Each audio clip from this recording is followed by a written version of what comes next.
podcasts you love. From people you trust. This is TWiT. Hi, this is Leo Laporte, and this is my Tech Guy podcast. The show originally aired on the Premier Networks.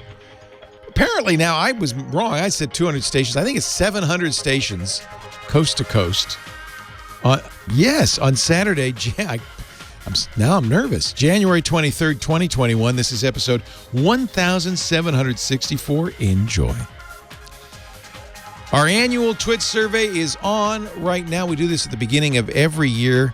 We really want your feedback. So what do? You go to twit.tv/survey21. The survey is going to close next month, so if you can, go there now.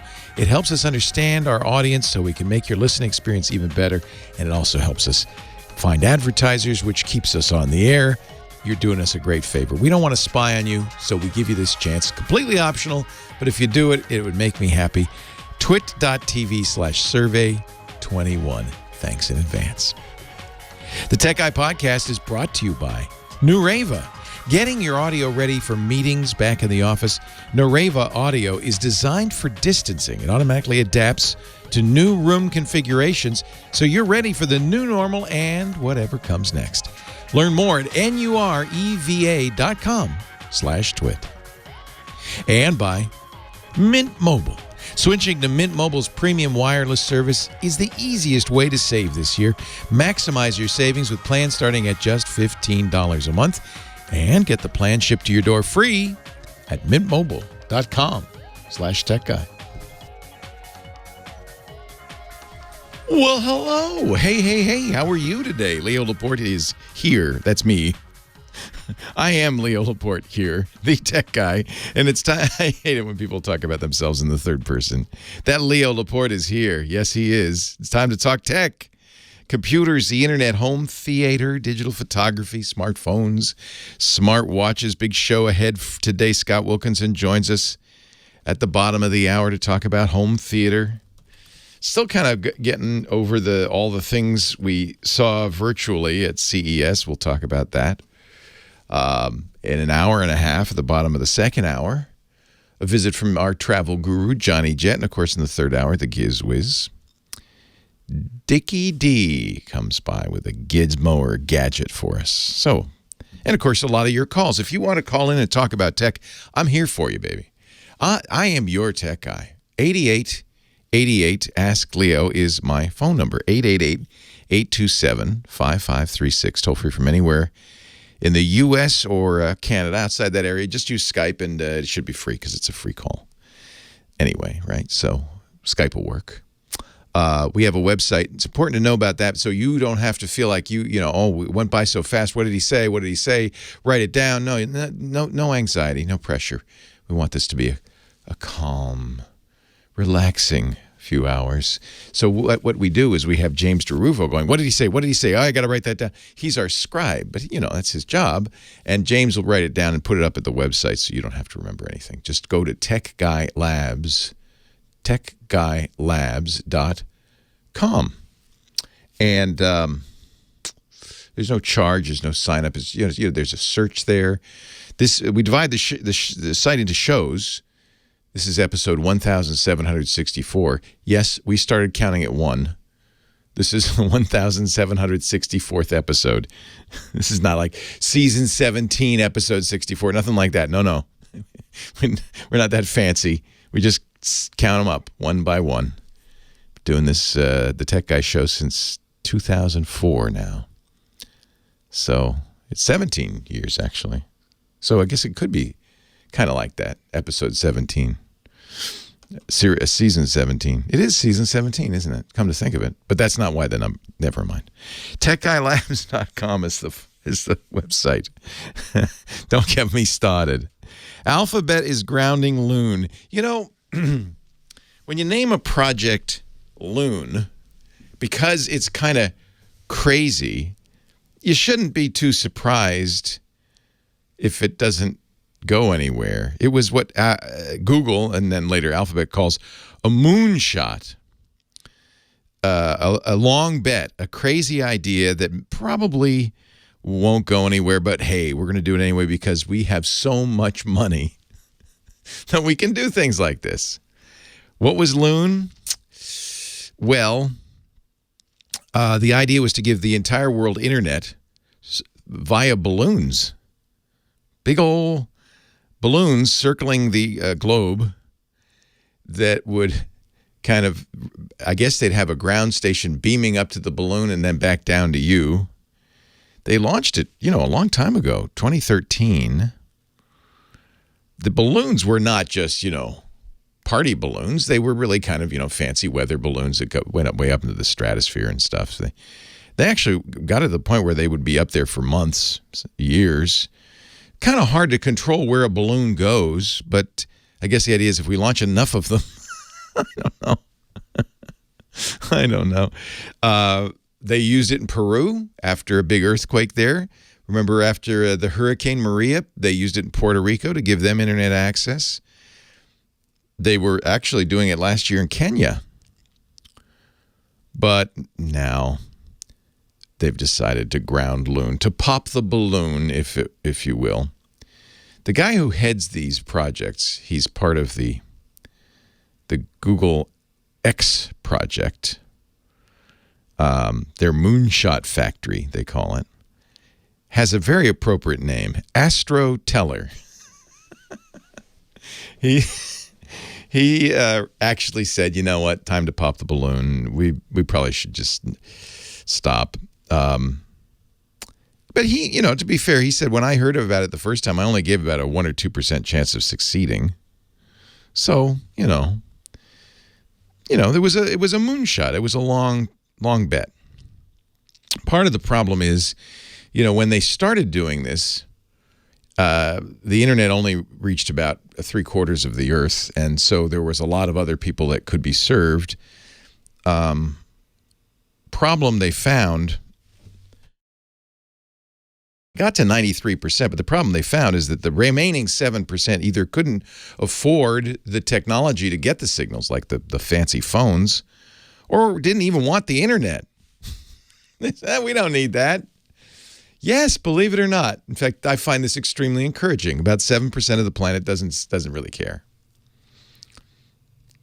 So, and that plus the fact that Elon Musk is launching 12,000 satellites to do the same thing, and they'll be a little bit more robust. Jeff Bezos's Blue Origin wants to do something similar. So there's other people kind of handling this. Cool technology. Giant balloons called the Loon. Aptly named, but it's over. Aww. Google actually is in the news, too, because of Australia. There's a bill. It's not yet been voted on in the Australian, what do they call it, Parliament? I don't know. The Australian legislative body that would charge Google and Facebook for when you search for a news story or you look at a news, Google News or whatever, you get a little 1 or 2 lines from the article that they're referring to and then a link and you can read the rest. Seems to me a good thing for the publishers, that you get a taste of flavor of the article. The publishers say, no, you can't do that. In Australia, they want money for it. Rupert Murdoch leading the charge for this. If you're going to put snippets from our articles, you got to pay us, Google and Facebook. Now, it's not been voted in yet. It's a proposed legislation, proposed law. Mel Silva, who's Google's managing director in Australia, testified in front of a Senate, they call it the Senate, there you go, committee, that the proposed code was untenable, would set a dangerous precedent. And finally, she said, if you were to pass this law, it would give us no real choice but to stop making Google search available in Australia. Wow. That's the nuclear option. Fine, go ahead, do that. You won't have us to kick around anymore. I saw some people say, yeah, fine, good. Let's make Google less powerful, less of a monolith, less dominant. I mean, it is really true. In the U.S., I don't know. I think Google's only about 75% of all searches, but it's closer to 90% in much of the world. That's a monopoly. And if something isn't on Google, it's almost like it's not on the internet. It doesn't exist. How do you find it if it's not in Google? Now, I know there are other choices. There are lots of other choices. And that's why some people say, well, this is a good thing. Force people in Australia to use other things like Google's, like Microsoft Bing or DuckDuckGo or Start Page. Yeah, there are other choices. Apple just added a new search engine option on the iPhone called Ecosia. It's a search engine that plants trees. Yeah, I'm not kidding. Eco. They're based in Berlin. They donate 80% of their profits to organizations that focus on reforesting and planting trees. Ecosia. The problem with Bing, DuckDuckGo, Ecosia, and the others is their results. The search, that's why Google's so popular, is because when you search for something on Google, you pretty much get what you want, right? The results are useful. That's why Google completely dominated the search industry when, 15 years ago, it beat Alta Vista, and there were a ton of other search engines now long forgotten. There was one began with an L. Lycos. Remember that? No one does. Because Google came along and that was it. That's the truth. Somebody has a monopoly. It's because people want what they got. And Google's free and it does a good job. But, so we'll see. If you were an Australian, if maybe you are an Australian, and you lost Google, I guess you just say, well, that's, not ideal, but we'll use DuckDuckGo or Ecosia. Yeah, we'll watch with interest. How about that? I will be watching with interest. 8888 Ask Leo is my number. If you want to talk high tech, I would love to hear from you. 888-827-5536. That's toll free from anywhere in the U.S. or Canada. And again, outside that area, just use Skype and you can reach us. We'll get to the phone calls in a second. Let me see. Kim Schaffer's here. She's answering the phone. Whoo! Look at her go. She's the ninja of phone answerers.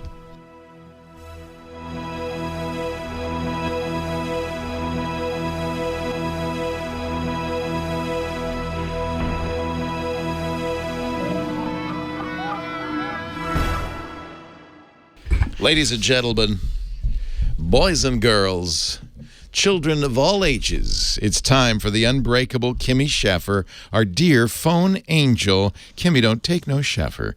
And thanks once again to the folks at the Unbreakable Kimmy Schmidt for letting us steal their theme for Kimmy. Hi, Kimmy. Hi. How are you? Well, I'm here. What do you mean you're here? I didn't win the Powerball or the Mega Millions. Did you enter that? What is that? What is that? Mega Millions was up to 237 million? No, it was almost $1 billion. What? Yeah. Did somebody? Or maybe it was more than $1 billion. Somebody in Michigan won it, right? One person in Michigan won it. So the deal, I was told by a statistician that as the prize goes up, more people enter, so the chance of you having to split it goes up. Mm-hmm. So in effect, it's a push. But if one person won it, one person in Michigan is it now, and then that person's now a near billionaire. Well, a 500 millionaire. Oh yeah, you don't get it all, right? You don't get it all, and they're going to take off half in taxes right away. So yeah, huh? Yeah, yeah. So. Honestly. I never do that because I understand statistics. And it's a pipe dream though. If I can throw $2 at it every once in a while, makes me feel good. She says, "So you're never going to win." She says, "I know." I'm sure that person in Michigan thought they were never going to win. That's a good point. Well, that's by the way, every casino does this too. They have a big picture out front. Look at the guy who won $20,000 in the slots. Yeah, but your chances are just as bad as ever. Yeah, one less than getting hit by lightning. Anyway, I'm sorry. I shouldn't go on like this. I'm the Grinch that stole lottery. Hey, so. It's fun for a minute to Grinch get your hopes up and Powerball. Yeah, think about what you might be able to buy. Didn't the ads even used to say that? Somebody's got to win. Somebody's got to win. No, not always. There's weeks and weeks that go by that that's nobody how it got does. To $1 billion. That's how it got to $1 billion. Yeah. So. Well, I'm sorry you didn't win. It's okay. You wouldn't have quit anyway. No, I would have still done this. Yeah, you. Until you retire. You don't need the money. You do it for the love of it, right? Believe me, if you saw my paycheck, you'd know I wasn't doing it for the money. Oh, dear. I'm so sorry. I'm so sorry. Who should I talk to Let's first? go. Now I'm feeling terrible. Let's go to Ron in. My screen's not big enough, but anyway, Downey, Ron, California. He's got here. a couple of gremlin issues, I believe. Gremlins are good. Yeah. I prefer the AMC Pacer, but the Gremlins. Ron in Downey, California. Hello, Leo Laporte, the tech guy. Hey, Leo, it's good to talk to you again. Nice to talk to you. Hey, after how do you spell VPN? This could be the second dumbest question you've gotten. Okay. This could be the second dumbest question you've gotten in a long time. Oh, I love them, though. That makes me look smart. That's okay. Okay, so I have a 40-inch Samsung TV. Yeah. I have Spectrum cable, and I have a Fire Stick. Yeah. And when I turn the TV on, the volume will be at, let's say, 12. No matter what remote I use, I can't raise the volume above 13. I can't lower the volume below 11. It's like stuck. It's frozen. And it doesn't matter. It doesn't matter which remote. It doesn't matter what source we're watching the TV from. The volume won't go up and won't go down. Yeah, it must be the TV, right? Are you listening through the TV's speakers? Yes. Yeah. So it must be the TV. So the TV remote is how you would normally change the volume. Is that right? The cable remote is how we would normally change. Ah, okay. So we're on. So we're watching cable, but it'll work sometimes, and sometimes it won't. When you set up the cable box, very often the cable remote is what we call a universal remote. It'll either figure it out or you'll help it figure out how to turn the TV volume up and down so that you don't have to have 3 remotes just to watch TV. Right. And it all worked, and we set it up, and it all worked just fine. Now, it seems to be if I change the input to use the Fire Stick and I watch something, YouTube or some app with the Fire Stick, then maybe that's when the volume goes haywire. That's interesting. So if you don't use the Fire Stick, if you took it out, the cable TV would work properly? The volume would be all right? No, it would still not. Does the TV set, I'm sure it does, although there are some now that no longer have physical controls, but can you use the TV set's physical buttons on the set to control the volume, and does that work? There's a little itty-bitty button in the back that you can push that you can kind of move around the menus. Yes, I tried that, and it did to adjust the volume. Ah, that's good. Okay, we're getting somewhere. So the TV's doing okay, but when you use any of the remotes that you have, it seems to be stuck in this range of 11 to 14. Right. I'm going to guess, and it is a guess because this is not the easiest question you promised me, and I'm very mad at you for that. This is actually quite a mystery. But remember that when we set these things up, the Fire Stick and the cable box, we also can set it up to use something called CEC to control the TV. When you switch to the Fire TV, for instance, does the TV know that you're automatically switched to the Fire TV input? Or do you have to manually change the HDMI input? So the Fire TV remote will turn the TV on. Yeah. I have to use the input on the TV remote to do that. Okay. Change to HDMI 3. So and the same thing for the cable box. You have to, you could turn the TV on. That's just a universal remote feature. But if you want to switch inputs, you have to manually do that with a TV remote. Correct. Okay, my theory now is out of the window. I don't know. I was thinking that maybe these devices, one of these devices, particularly the Fire Stick, was controlling volume. You might disconnect the Fire Stick and see if this behavior continues. Have you tried that? Yeah, I've even called Amazon. Oh, that's a mystery. I don't know. Leo Laporte, the tech guy. You got me. You started the show with a mystery. I have. All right. I have another mystery for you if you got a second. Well, I want to solve this one.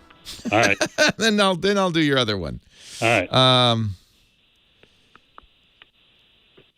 Maybe the trick is to reprogram your remotes to work with your TV. It really feels like the TV is responding to signals it's getting from the other devices. Somebody in the chat room is suggesting, and this is actually Scooter X, and this is a very good suggestion, in the TV menus, see if there is a reset to go back to the base settings And maybe even check to see if Samsung has an update for that TV. Sometimes they do. Is your TV connected to the internet? It must be, right? Yes. Yeah. Yes. So you could check to see if there's any updates. Everybody agrees if you factory reset the TV. Now, I don't know how to do that. Is it in the chat room? Is it in the menu? I'm Googling Samsung TV. Open settings, select general. Select reset. Enter your PIN. 000 is the default. Then select reset. To complete reset, select OK. Your TV will restart. So unless you put in a lot of settings, and very few people have, like if you calibrated your screen or something, this would not affect much, but it might fix this issue. Okay. I'd try that. And then if that doesn't fix it, then I would reprogram the remotes to make sure that one of them isn't just firing out 13, 13, 13, 13, 13. No, stay at 13. No, stay at 13. Because that's all I can think of. You said this was easy. All right, what's your other question, Ron? All right, so I got an email. From Netgear Security. Yeah. Security at e.netgear.com. Okay. And I don't know if that's suspicious or not. But no, as long as what you're looking at is the last two things, after the dot and before the dot. And if it's netgear.com and everything else it doesn't matter. That's Netgear. So that's good. So they say, although you can spoof email, by the way. So right. Yeah. No, I understand. Yeah. No, I understand. So I got an email that says I have an upgrade to the firmware. Well, when I go to my browser and type in www.routerlogin.net, right, it says it refuses to connect. Ah. And if I type in 192.168.1.1, yeah, it says that it's not private. That's okay. That's because it's a self-generated certificate from the router. That's normal. So say, okay, and continue, go into the advanced and say, okay, go on anyway, accept the certificate anyway. And then you should be able to get into it. Okay. Well, that's nothing to worry about. That's not being private made me nervous. Yeah, of course. But really, what it's saying is actually this doesn't have a certificate that's vouched for by any of the certificate authorities I know of. And that's right, it doesn't, because it's what we call a self-generated cert that's in that router. That's normal, and you could ignore that and continue on. Okay. And then you can do the firmware from that interface. And I would do those. Netgear and many other router companies have security issues. The fact that they're offering you a patch is a good thing. Just, right. you don't download it from the email, obviously. You know that. Correct. Yeah. Yep, I know that. Cool. We're going to keep listening. We're going to find an answer, Ron. All right, appreciate it. That's a mystery. That's a ghost in the machine. I want to say hello to Nareva. I got to get a Nareva mic in here. This is such a cool product. If you are doing, social distancing in your conference room these days, the audio becomes a big problem, doesn't it? Because your audio, everybody's sitting 6 feet apart and at least 6 feet from the microphone, and everybody sounds like they're far away across the room. That is why you've really got to take a look at Nareva. Nareva is a special, I call it computational audio. I think that's the best way to describe it. We talk about computational photography. This is computational audio. It is a single, looks like a sound bar, a little beam, little thing that you could put anywhere in the room. It's not a beam-forming system. Those are tricky. You got to get technicians to aim them, to adjust them. They get out of adjustment. This thing is all done in software. You don't have to sanitize the mic between meetings. You can have people move around. You don't have to have them all facing the same way. You don't have to have them all, sitting in specific spots. It is designed for distancing. N-U-R-E-V-A, Nareva Audio. One analyst called it the first socially distanced mic system. It's actually super cool. In effect, it fills the room with thousands of virtual microphones. They do this in software. You get true full room coverage, so people can be heard from anywhere, no matter where they sit, no matter where they're facing. They don't have to face the microphone, no matter how they're socially distanced. No technicians required. You can install the microphone and speaker bar on the wall yourself. It's easy to put up there. And then it just automatically and auto-magically adjusts to any room configuration. They call it their microphone mist technology, and it has 4 patents. No one else can do this, and they won so many awards. Top New Technology Award at the ISE 2020 for their HDL 200 system. And they have a variety of systems depending on the size of your room, small, medium, and large spaces. Many happy customers. HubSpot uses it. Jimmy Yan over at HubSpot, they actually have a title for him. Principal Collaboration Engineer. He's responsible for the meeting rooms. He said, we were so impressed with the sound quality, the ease of install, and the ease of use. They got the HDL 300. It was a no-brainer for us to adopt it. If you've got a conference room and you got, one of those things, those little spiders sitting on the desk, and the sound quality is terrible, and people are saying, I can't hear you, what? It just doesn't look good. It doesn't sound good. You need Nareva. To learn more about how Nareva Audio is the simple, cost-effective way to let your teams distance in meetings and still act and converse naturally. It actually makes the meeting much, much nicer because people can just be themselves. Visit NUREVA.com/twit. NUREVA, Nareva.com/twit. Nareva Systems, very cool technology. Really interesting computational audio. Nareva.com/twit. We thank him so much for supporting the Tech Guy Podcast, and I thank you for supporting the Tech Guy Podcast by checking out Nareva.com/twit. Use that special URL. What is hip? He likes the horns because he is a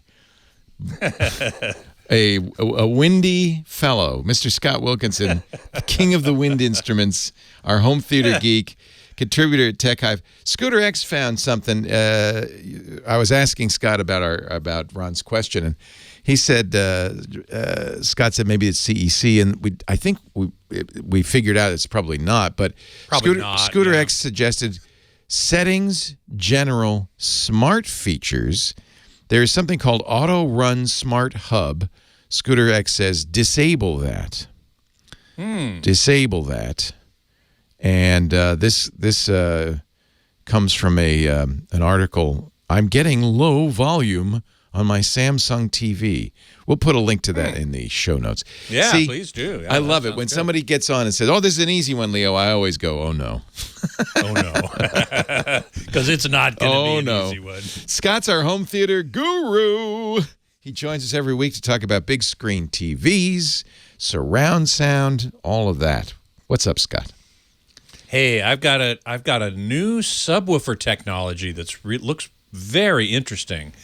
I just wrote about it on techhive.com. So the subwoofer is a special extra speaker that just does the low notes. It's the rumble box.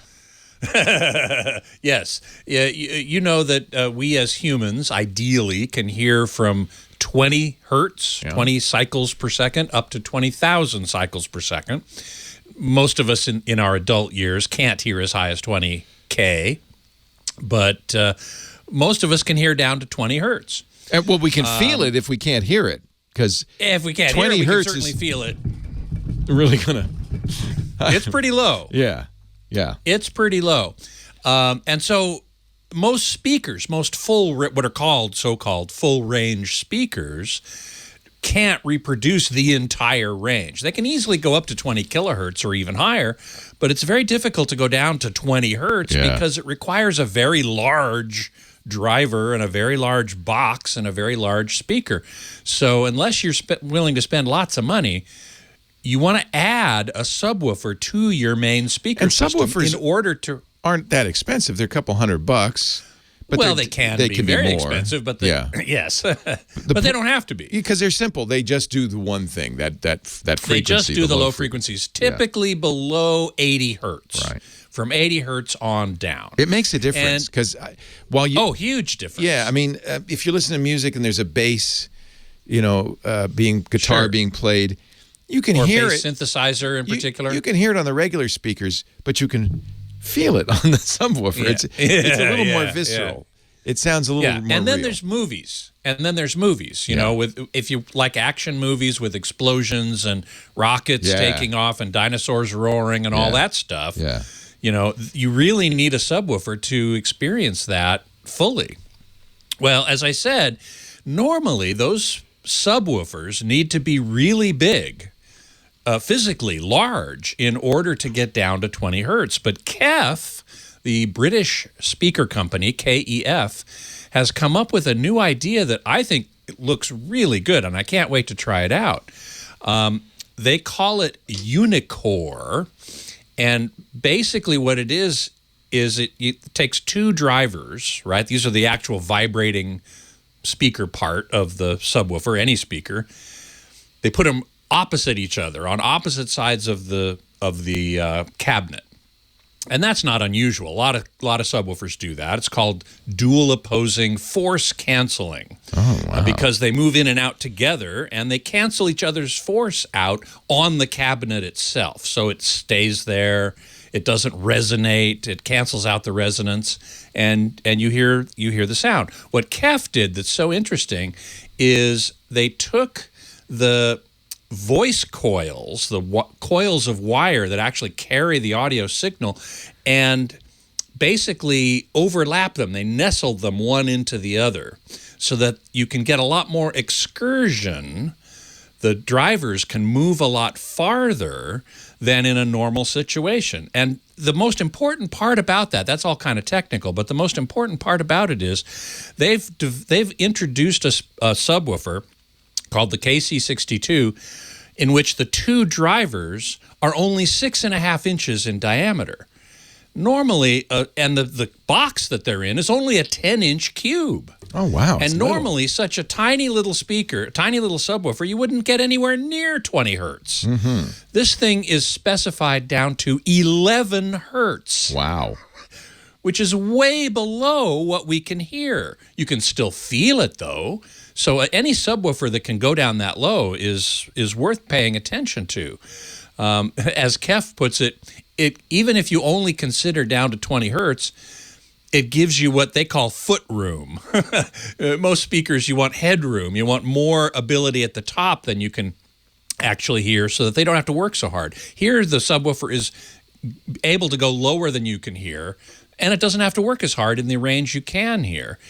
And it's only 10 inches. It's only a 10-inch cube, and it gets down to 11 hertz. That's like unheard of. Now, I know you haven't heard it because no one's hearing anything these days. But KEF is a very respected speaker company. Very respected. Considered by many audiophiles to be a reference speaker Absolutely. company. Yeah. Absolutely. So for many years, credible. since the 80s, they've done what are called concentric drivers. So in their main speakers, their mid-range driver is a 4 or 5 inch cone or something that vibrates the mid frequencies, and they embed the tweeter, the high frequency driver, in the middle of the mid-range driver. So this is called a concentric driver, and it means that all the frequencies from the mid-range on up to the highest are coming from the same location. Wow. Most speakers, you have a mid-range it's up and here. then a tweeter in a different location. Yeah. On the speaker, and that can pose some problems. This becomes the UniQ, as KEF calls it, becomes a point source of all of the sounds except the very lowest frequencies. And it doesn't matter with low frequencies because they are not directional. Our ears can't hear where low frequencies are coming from. That's why you can put your subwoofer anywhere. You can put your subwoofer anywhere. From our chat room, Yo David in the chat room, the tuba's lowest frequency, Mr. Tuba Player, is 29 to 32 hertz. If sounds about right. On an 88-key piano, the lowest note is 32 hertz. Mm-hmm. But there is an instrument that will go lower, and that's a pipe organ, which will go down to 16 hertz. He's exactly correct. You've heard that. If you've ever heard a good pipe organ, that low note. Oh boy. For example, the Saint-Saëns Symphony No. 3, otherwise known as the Organ Symphony. Which we went to hear at Davies Symphony Hall with John less than a year ago. They have a marvelous organ there, and yes. You heard 16 hertz. I heard it. Or rather, you felt 16 hertz. And it's a marvelous moment. It's kind of like, we wanted to say, let the bass drop as it does in dubstep. Here comes the bass drop. Yep, exactly. John was going, and here comes.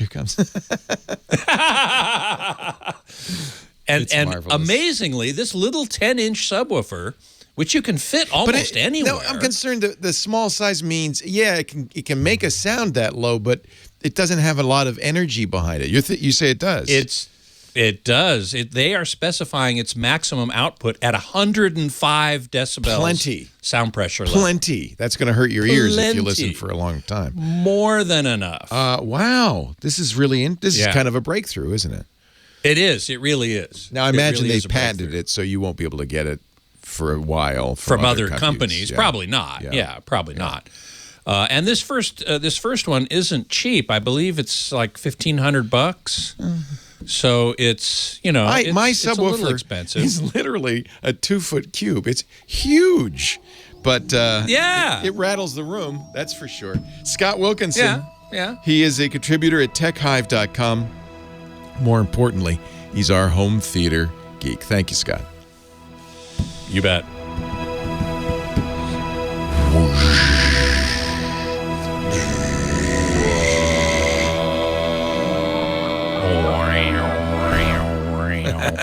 I love it. Look, a whole 3 minutes and 52 seconds. Well, hello, everybody in the chat room. So nice to see you all. James, good for a foot massage. Yeah, you put your feet on the subwoofer, and you get a nice little foot massage there. Yo, David, you're exactly correct. 16 hertz for a large pipe organ. And yes, you can feel a big church organ. That's right. One Brian, the brown note. Did anybody here ever see the Mythbusters episode about the brown note? They did an episode to try and prove or disprove the brown note, which I'm not sure I want to explain it. Go look it up. It's a little gross. But basically, the Mythbusters disproved it. They got Meyer sound out on a tarmac or some open space to set up, these huge subwoofers. I mean, we're talking huge subwoofers. And they wanted to play 7 or 8 hertz at, 130 dB or something ridiculous. And one of the Mythbusters, of course, had on very good hearing protection. And he was wearing a diaper. But no brown note. Didn't happen. It's a myth. Yes, Beatmaster, good to mention the Dapolito speaker arrangement, which is an arrangement of mid-range and tweeter speakers. But again, they're not concentric. They're not a point source. They are meant to, I guess, kind of mimic that. And I forget exactly. I think it's the tweeter in the middle and the 2 mid-ranges on either side. It's used often in center speakers, as I recall.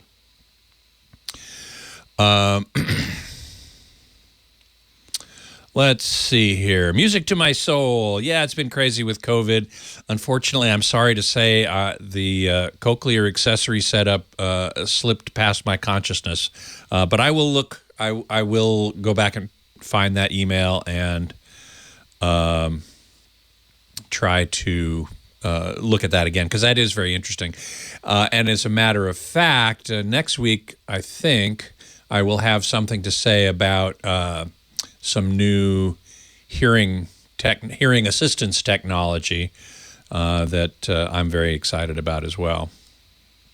Swamp Rat Mythbusters was the honey boo-boo of science. I think that's a little unfair. Yes, it wasn't as rigorous as one might think. It was meant for entertainment.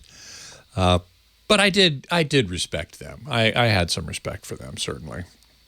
I really enjoyed their show about whether the moon landing was fake. And I thought that was an excellent show. Beatmaster, yes, tweeter between mid-range drivers, not just for a center speaker. That's true. Yeah, you could have that in the left and right speakers. Typically, in that case, like a floor standing speaker, it would be a tweeter in the middle and mid-range above and below. She works hard for the money. I know how that is. 80% of what a man makes. Leo Laporte, the tech guy. Somebody said in the chat room, Larry King is interviewing Hank Aaron now. Two greats passed away this week, of course. Hank Aaron, the home run king, an amazing baseball player. Never got the pleasure of seeing him, but he had the record for many years until Barry Bonds took that home run record. I did see that home run. I was in the ballpark for that. Hank Aaron passed away at the age of 86, and the great radio giant Larry King died at 87. I believe he had COVID. I know he had COVID, and he was in the hospital for COVID, but I don't know if that's the cause of death. But he was quite a legend. I remember my friend John C. Dvorak, the computer guru, used to make regular appearances in the old Larry King show, the late night show. Larry even then was, getting on. I don't know how old he was when John was on with him. But John tells the story, you know how Larry worked. He would just say, Minnesota, go ahead. And then the person would ask the question. Apparently, John's answers weren't the most scintillating, or maybe it was late night and Larry was a little getting on, because during his answer to a question, Mr. King apparently dozed off. And John is sitting there. He's looking at him. His eyes are closed. His head's down. And John's thinking, what do I do now? So he made the answer as long as he could, finally ran out of steam and just stopped and didn't know what to do. And King immediately goes, Phoenix, you're next. His head pops up. His eyes pop open. Really a legend in broadcasting. So we'll miss them both. 8888 asks, we can't play any music, right? Do we have any music for them, Professor Laura? I think not. I don't think so. I think not. I don't know. But I thought I'd mention it anyway. Incidentally, we have, I think, a good answer for our first caller, who said he had an easy question, which wasn't so easy, which was he was limited with his volume on his Samsung TV.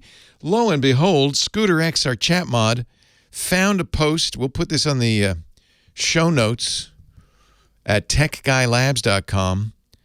This is from last year. Volume gets stuck and won't move up and down. That's exactly what happened. And there were 63 replies, and that's the one that apparently works, which is disable the auto run smart features. So you go to settings, general, smart features, auto run smart hub, disable. Worked for Lady Evil, apparently for a lot of people, or reset the smart hub. So there is an answer, and I can't claim credit for it. It was our brilliant chat room. That's why we have them there. irc.twit.tv. They're kind of our I call them our team tech guy. They're the researchers who can really help if I get stuck. Thank goodness. Frank in Los Angeles is next. Hi, Frank. Leo Laporte, the tech guy. Hi, Leo. Thank you very much. Hey, I need your sage advice. Yes, sir. I'm a young 87-year-old. Incidentally, I loved Larry King, and he's the same age I am. I'm still going, thank God. Good but man. Anyway, and you're going to get that vaccine, right? I already got it. Thank you. Good. Did you get both? No, just the one. That's great. And, I'm waiting a couple of weeks, or maybe a little bit more than that, for the second one, because you can't leave your house. No, you're still vulnerable, but good. Take care of yourself. I'm glad to hear it, Frank. And okay, I have a problem that I know you fixed my last one, so I'm going to try. Let's try again. This one. Let's go for two. I do my own taxes. I do it on TurboTax. Oh, good. All right. And, I use my iPad and my iPhone all the time. I never use my PC. Yeah. The PC is old. Yeah. It is about 7-year-old HP running on, guess what? XP. 7. Oh, that's good. Okay. Now going to 10, it is the computer is on its last legs, I'm sorry to say. Yeah. But that's okay. I need to do the TurboTax. It won't, you can't do it on Chrome. So the only option I think I have is buying a new computer, which I will barely use. I need your advice, your sage advice, on a cheap computer that will do the job, that will work on it. You've always recommended that you need 8 gigabytes of memory and 256 gigabytes or whatever the other one is. But yeah, I can help you. Yeah, it's inexpensive, which I will never use. Do you just for TurboTax? Or okay? Do you use the TurboTax online? Are you willing to do that, or you want to download it? No. I'm an optimist. If I go online, it'll cost me $100 and some odd bucks. You're going to do the free one. Live a few more years. Yeah. Good man. So you want to do the free one that you can download? Is that right? The what? You want to do the free TurboTax, is what you're saying? No. I'm terribly sorry. My friend and I buy because my wife died, and I have what do you call it? I lost my words. Okay, I have to make out a special tax for her. I see. Yeah. That she inherited. Yeah. Estate tax. That's what. So there is an online version of TurboTax that you could do. I know. And if you use that, then a Chromebook would probably be the best choice because it's more secure. No. But they won't do it, you say? They do not allow a Chromebook. Ah, that's nice. Isn't that sweet of them? Bad. All right, so you need a Windows machine. Exactly. Yeah.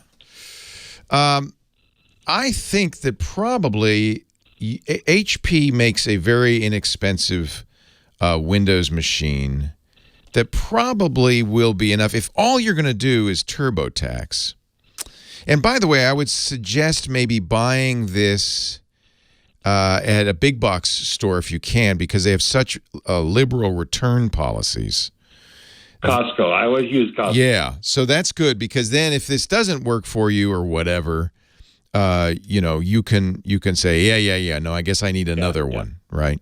Yeah. So HP offers $400 laptops that would be almost certainly plenty for TurboTax. And you could use it for other things as well. It'd be Windows 10, it'd be up to date. It would be a lot faster than that old machine, even though it's it's a fairly low-end machine. How's your eyesight? Good. Okay. Excellent. Good man. So then you wouldn't mind, the least expensive ones have smaller screens, 11-inch screens. If you don't mind a smaller screen, then that'll save you even more money. That's really, the screen technology is what costs the most. So, but if you go to Costco, they'll probably have a few choices. I wouldn't worry about the storage, because if the only thing you're ever doing on that is TurboTax, 128 gigs is plenty. I have a backup. Okay. And then I would, I think 8 gigs is plenty. Normally nowadays I say 16, but again, it's not like you're going to do anything but TurboTax. It's going to be very simple. You can get the lowest end. May I say one thing? Sure. I do keep my own financial information on there. Good. So that's why security is important, right? Yeah. Yeah. I think this HP would be a good choice for you. Let me look at some, and I'll get back to you on some models. But I think that if you shop around, you can go to HP.com and look at their prices. You'll find some great stuff. So, yeah, Costco has an HP. Are you still there, Frank? Because I had to cut to the commercial, but I'm glad you're still there. No, thank you. Is 500 every week? Thank you. Is $500 beyond your means? Oh no. Okay. No problem. Yeah, I think that at that price point, there are many excellent choices. I wouldn't go too much lower than that. Let me see what Acer usually has some very low-cost Windows laptops. I did look at Costco. They had one for about $400 that had 8 gigabytes and 256 Perfect. an HP. Perfect. Yep, that's probably the Envy. Perfect. Yeah, it is the Envy. Yeah. Is that good? That's the one I was recommending. Okay, sounds good. Get it? And the nice thing about Costco, you got like a month, right, to return it. They're very liberal in their return policy, so I think that's what I would do. And if there's any problem with it, if it doesn't run TurboTax as well as you want or whatever, you could just say, "Yeah, this isn't going to work," and get something different. Well, plus, I can't. I haven't been at Costco for nearly a year now. Yeah, I'm not sure I would go in. I'm not. No, I can get it. You can mail order it. Yeah. Well, look, you've been wonderful. I love you dearly. Thank you so much. I listen to you every week, and I get a lot out of you. God bless you, Frank. Thank you. Really a pleasure talking to you. Take care. Again. Bye-bye. Bye-bye. All right, Scotty. Aye. It's time for Scotty. I haven't gotten my vaccination yet. Are you eligible? I'm over 65. Yeah, in California, they're saying, although in California, it seems, easy to say and harder to do. But yeah, I would get it the minute I could. I'm just under 65.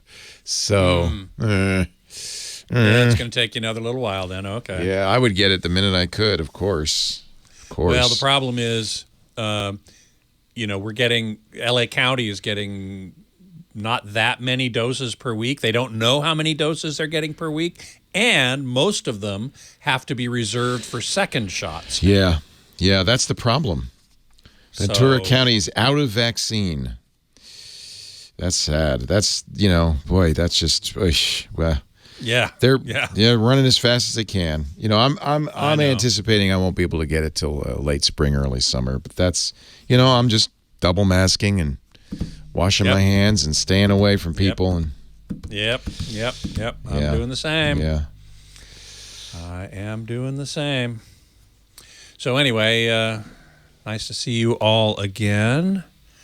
Let me jump back in the chat room here. Oh, I can go back farther. I think Mike Heiss is in here. I saw his name. Nice to see you, Mike.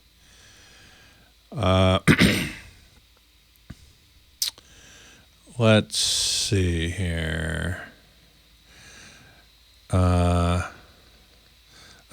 Twinkle Toes. How about an industry standard to make an audio sync signal to match sound, whatever video device it is playing on, so that we don't have to do that every time we change networks? Yeah, wouldn't that be nice? That would be so nice. I believe there, as I recall, Mike Heiss probably knows more about this than I do.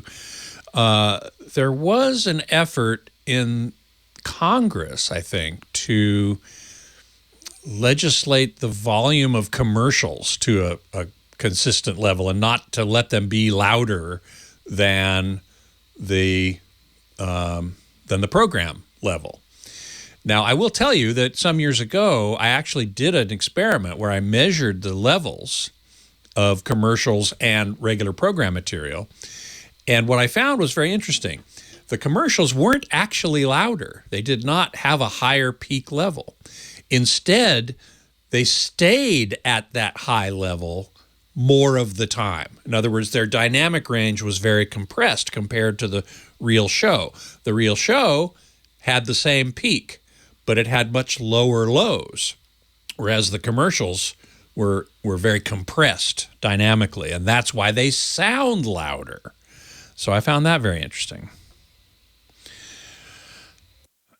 I wanted to also mention among the deaths this week, sadly, Larry King certainly, Hank Aaron certainly are worthy of remembrance. So is Mira Furlon.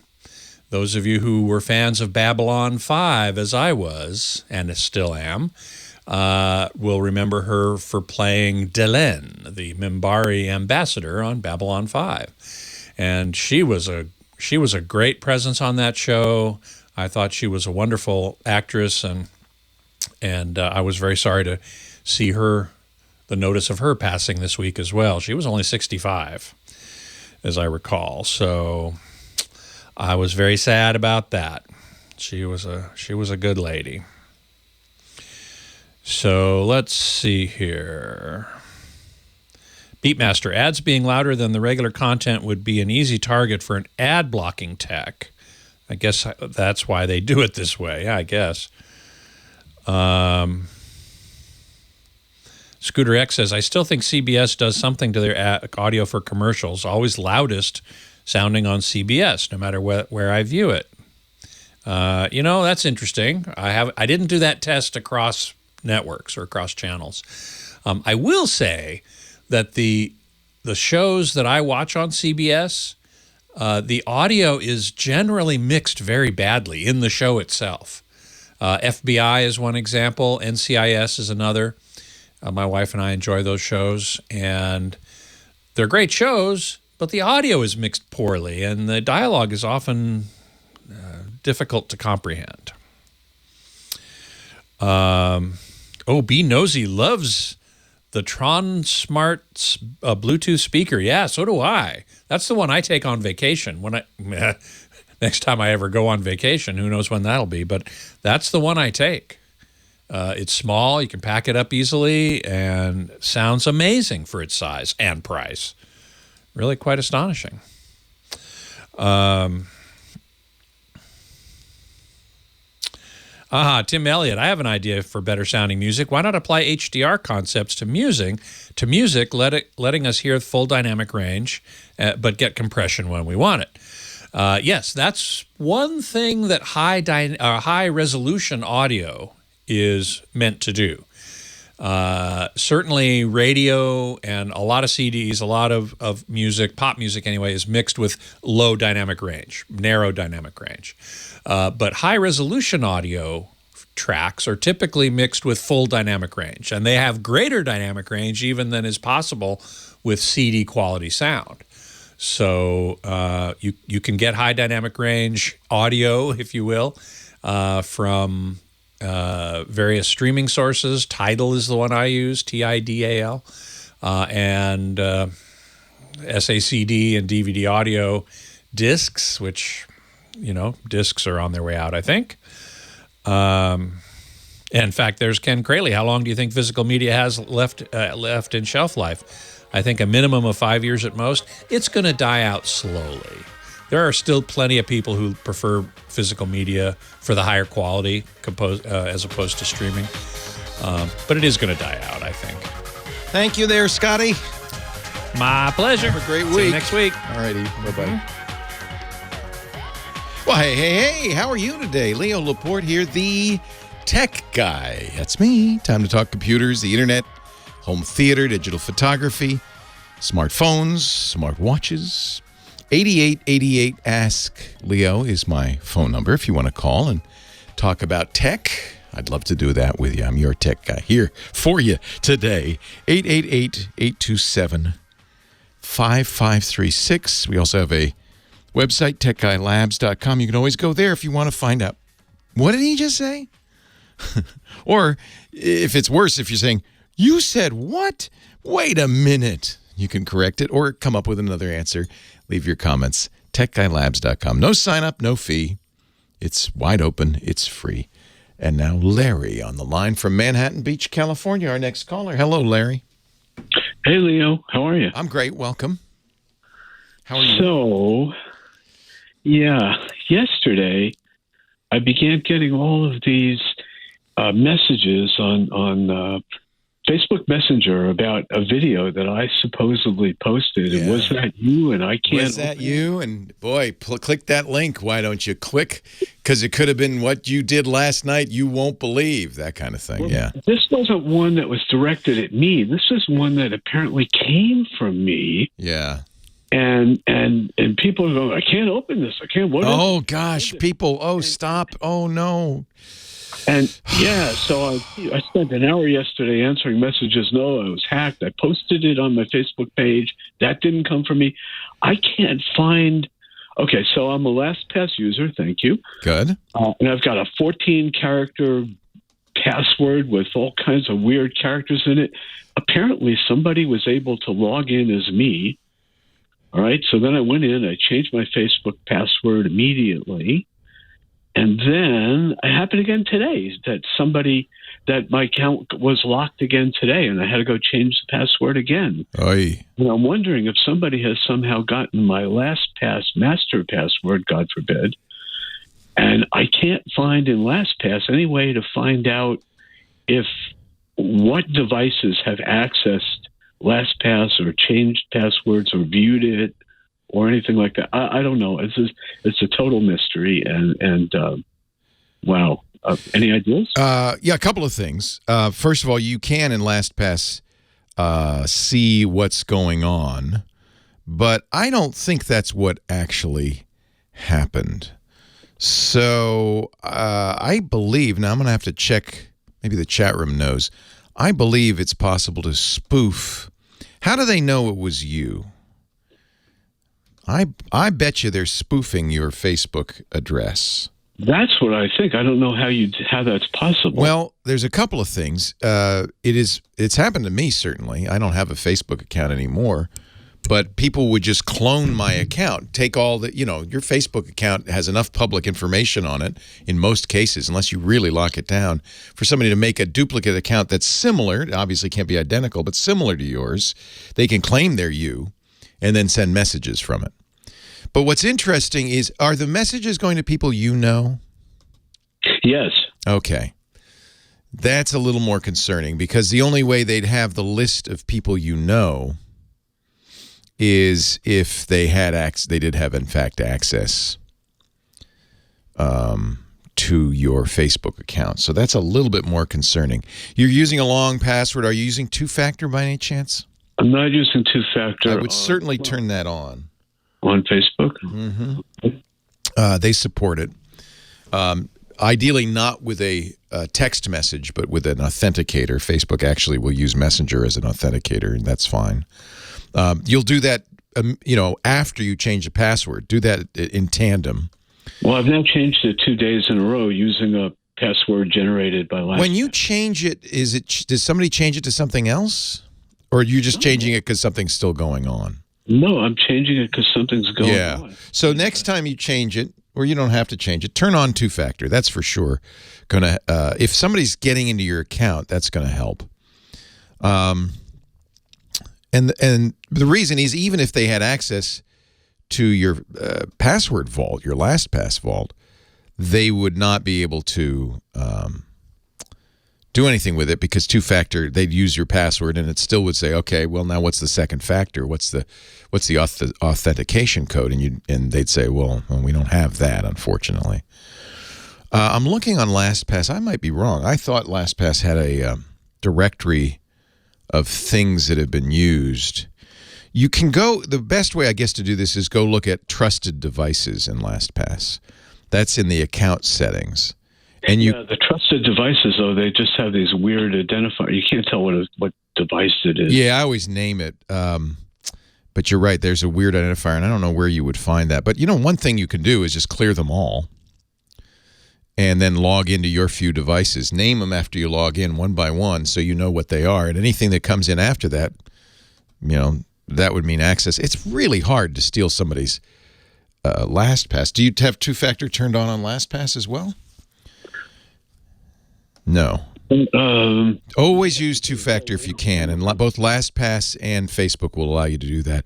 And that really slows people down. The bad guys then would have to get your phone in order to do this. I always wants my fingerprint when I go into it.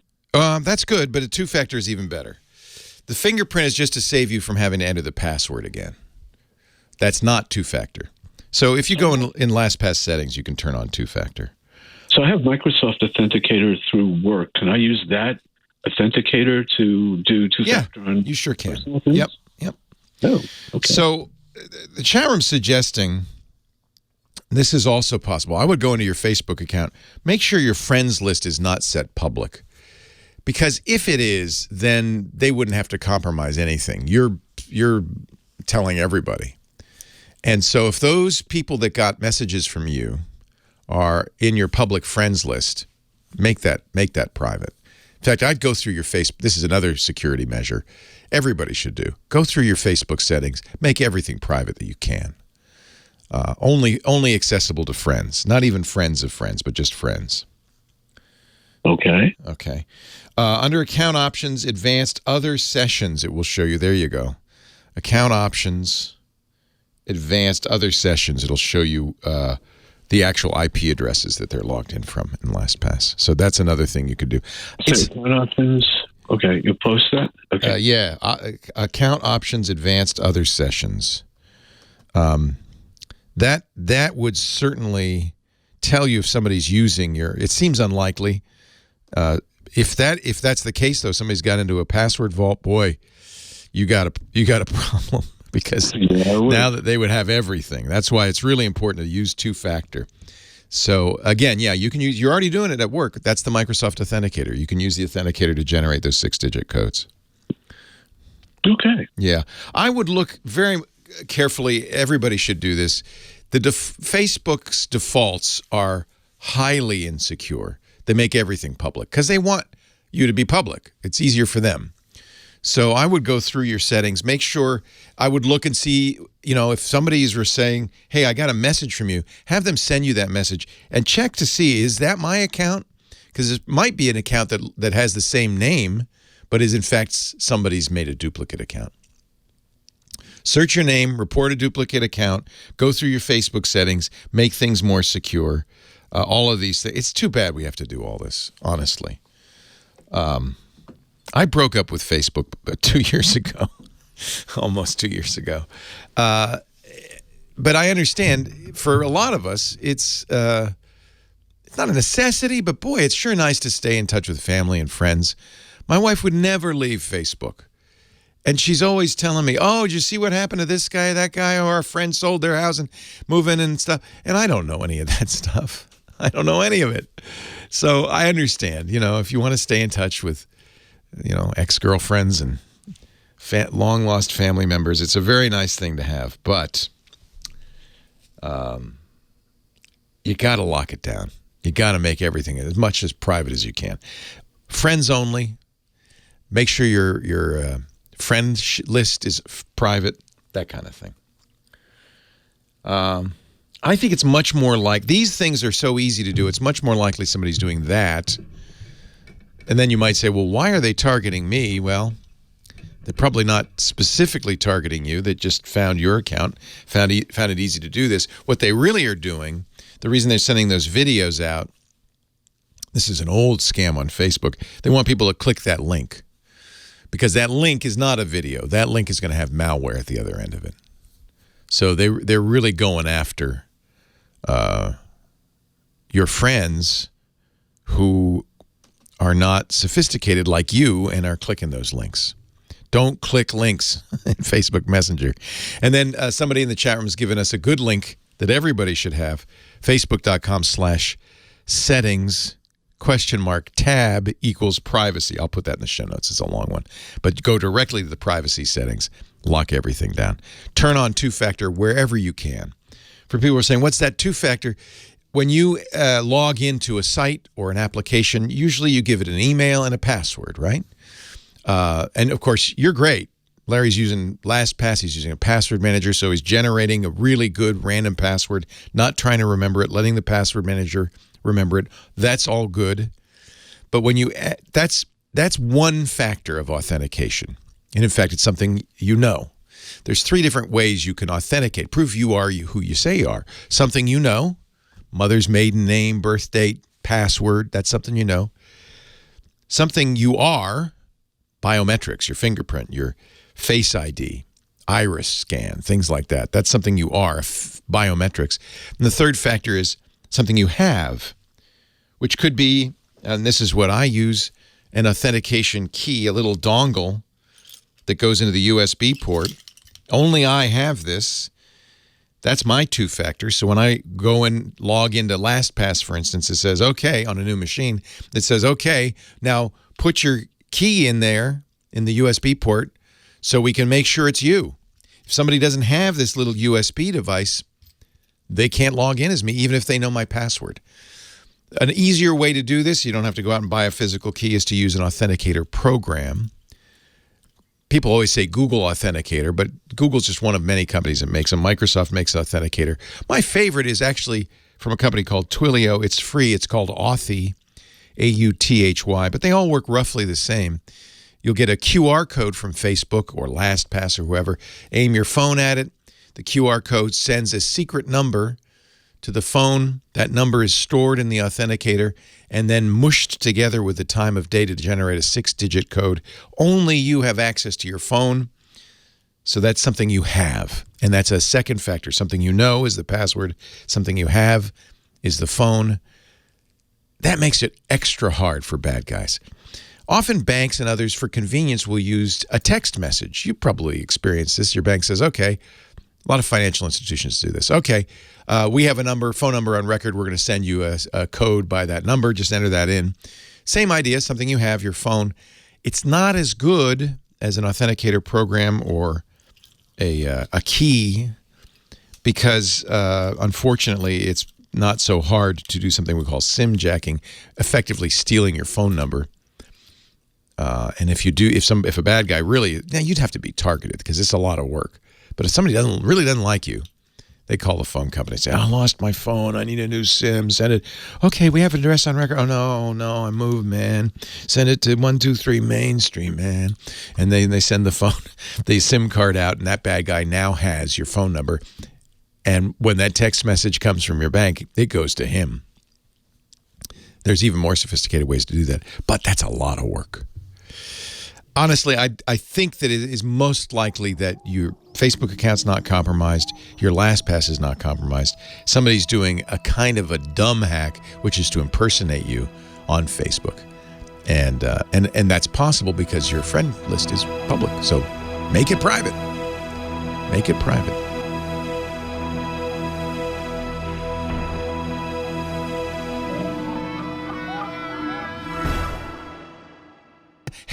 Hey, you know who brings you this fine show today? This guy right here. This is Mint Mobile. I have it in iPhone SE. Actually, I got this from Mint Mobile. $15 a month for the iPhone SE. You know about Mint Mobile. You've heard me talk about Mint Mobile before. This is the lowest cost, best quality phone service out there. It's amazing. As little as $15 a month for unlimited nationwide talk and text. And I just think it's a great deal. I want you all to check out Mint Mobile. Would you do that for me? We actually have a special offer for you. Let me get it here because I was looking at it. This was $15 a month, and then let's see what I did is I looked at their different offers. I thought I want a lot of data. This is before they had the unlimited. They now have an unlimited plan for $30 a month. Because I want a lot of data. I don't need unlimited. So I bought for $300 a year, $25 a month. I get unlimited nationwide talk and text, 12 gigabytes of data. I've never gone even close to that. After everything we've been through, the last thing you need to do is send one of those big phone companies $100, $90, $80. What is your cell bill? A lot, right? Every month for your cell when you could be doing it for $15 a month. It's the first company to sell premium wireless service online only. That's how they do it. No stores. The overhead is minimal. They got Ryan Reynolds money too, right? So they can give you a great deal. And I don't know if I'm supposed to tell you this. It's T-Mobile. It's not owned by T-Mobile. It's running on the T-Mobile network. So if you get great T-Mobile service wherever you are, you will get great Mint Mobile service.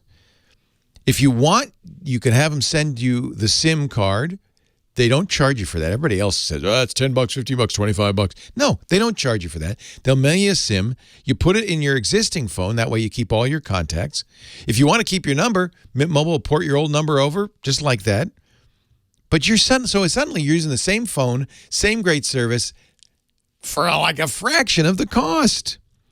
Every plan that Mint Mobile has comes with unlimited talk and text, high-speed data delivered on the nation's largest 5G network. And, of course, if you're not 100% satisfied, money-back guarantee. Anytime in the first 7 days, Mint Mobile's got you covered. Mint Mobile. And if you don't have a phone, go and look at their phones like this iPhone SE, which is a great little phone. $15 a month, $15 a month at service, $30 I get the phone and the service. Unbelievable. Unbelievable. MintMobile.com/tech guy. Do me a favor, use that address so they know you saw it here. I want Ryan to send me a note. Actually, occasionally I will get texts from Ryan. It's pretty cool. He's an owner, I guess. To get your new wireless plan, just $15 a month, and get the plan shipped to your door free, go to Mint Mobile, M-I-N-T, like the minty fresh flavor, mintmobile.com/tech guy. Cut your wireless bill to as low as $15 a month. Such a great deal. Such a great company. I love these guys. And I have to tell you, the plan is amazing. mintmobile.com/tech guy. Just think how much you'll save. mintmobile.com/tech guy. Now back to the Tech Guy Show. Leo Laporte, the Tech Guy. 8888. Ask Leo, baby. Wesley is on the line from Calabasas, California. Hi, Wesley. Hi, it's Leslie, LES. Hi, Leslie. How are you? Hi, I teach computers to other blind people. Oh, great. Thank you. And my student's computer, when we turn it on, has something pop up called PC Accelerate. Oh, dear. People love this crap stuff. They love putting this stuff on their machine. It's a system optimizer, except it's not. It's really a system make a mess of thing. It says something like 200 files need to be corrected. Yeah, that's not true. I got to really watch my language when it comes to these guys because they make me really angry. So one of the things malware often does, system optimizers, and I have to say even some antiviruses, they show false positives. They show, a lot of antiviruses say, oh my gosh, you have cookies. Nothing wrong with cookies. Oh my gosh, you have cookies. PC Accelerate Pro is notorious for showing false positives that to convince users you got problems. And then there's the little pop, we'll keep you safe and up to date. It's a PUP, is what we call it, a potentially unwanted program. Yes. And whether it's actually malicious or just obnoxious is up for debate. So as far as I can tell, that's why we call it a PUP. It's not actively harmful, but as you can tell, it's annoying. So what you want to do is you want to get rid of it. One of the hallmarks of a PUP as opposed to a virus is there'll actually be an entry in the add remove programs. So you should be able to go to programs, features, find PC Accelerate Pro and remove it. It's not there. That's bad. That's not good. When things don't show up in apps and features, that means that they don't want you to uninstall them. That makes me mad. So there are various ways to remove it. If you Google PC Accelerate Pro removal guide, you'll find a lot of these. Be cautious. Some of them are malware themselves. So that's the big risk. And you know this. You teach people this stuff. There are a number of YouTube videos. Malware Bytes says they will remove it. I would trust probably the best for this is Bleeping Computer. The guy who does Bleeping Computer is really good. Bleeping Computer. In fact, this is a good thing to have in your, bookmarks to refer people to. Okay. He has an article. It's from a few years ago. Look at that. They have a siren. 72 issues detected. Oh, my goodness. Fix issues now. Oh, and by the way, activate license. That's where they get you, right? Okay. So, is it possible to stop it from starting MS Config? Yeah, except MS Config these days is less valuable than it used to be. Depends on the version of Windows 10. Because there are other places you can put it. Another good thing for you to have, it's a free program from Microsoft called Auto Runs, plural. It's a little bit more sophisticated than MS Config, and it'll give you every possible way that a program can be started up. It's in their sysinternals section of the Microsoft site. But if you just Google Microsoft and Auto Runs, you can download it. It's free. And you can easily find the startup thing I think that'd probably work. I'm looking at what. Oh yeah. Yep. Bleeping Computer has a whole bunch of steps in this thing, including downloading some malware. You know, there is a program, Malwarebytes, you'll find right away if you Google PC Accelerate Pro. Okay. I'm a little hesitant to recommend Malwarebytes. It will remove it. I would then remove Malwarebytes. It's not bad. There are issues. I've used it in the past. Okay. So I know how to use it. Yeah, it'll get rid of it. It'll get rid of it. Is it pretty accessible? Are you blind yourself? Yes. Is it pretty accessible, Malwarebytes? It wasn't, and I haven't used it in a while. It's probably better now. Yeah. I don't. They're a legit company, and it's a legit program. There have been issues in the past, but yeah, if you've used it and you're comfortable with it, I think that's a good excuse to put it on a system, remove, the PC Accelerate Pro, and then remove Malwarebytes. Just because I don't like to have stuff like that running on my system. Okay. Or put it on a USB key that that's what I think a good thing to do, might be worthwhile, is to get a kind of a tools USB key that you can use. Okay. Well, like I said, I'm doing, Thank you for doing that. From home. That's huge to do that. That's so helpful. I'm very grateful to people who do that. I know how hard it is. You're very patient, but it's such a useful thing to do. I thank you for it. All right, Leslie, good to talk to you. Have a great day. You too. Bye-bye. He's been everywhere, man. He's the travel guru we all been waiting for, Mr. Johnny Jet. He gets us around safe and sound, and he does it every week right here. JohnnyJet.com is his website. He's got a great newsletter, actually a bunch of them free. JohnnyJet.com/newsletter, JohnnyJet.com/podcast. Go to his YouTube feed. He's got his 39 questions series. He's a busy fella, mostly because he's grounded. Not Very much grounded. longer. Did your dad got the vaccine? I have not been on a plane since February. Oh, yeah. Me neither. Well, since March. But hi, Johnny late Jet. February for me. Yeah. So, there's been a lot going on in the news, the travel news this week. The biggest thing is probably President Biden has now he signed a couple of mask mandates. One is that every traveler has to wear a mask on the plane. Wasn't that already the rule? It was the rule for most airlines. Actually, every airline had it, but the problem was it had no legs. So they didn't have enforcement. What they could do is they could ban them. So Delta Airlines has banned over 1,000 customers for life for not wearing them. But then people would just go to another airline and fly back home or whatever they do. But now, because of this mandate, they can get arrested. So before, the police would meet them by the plane when they landed, but they would just let them go. Now they'll arrest them.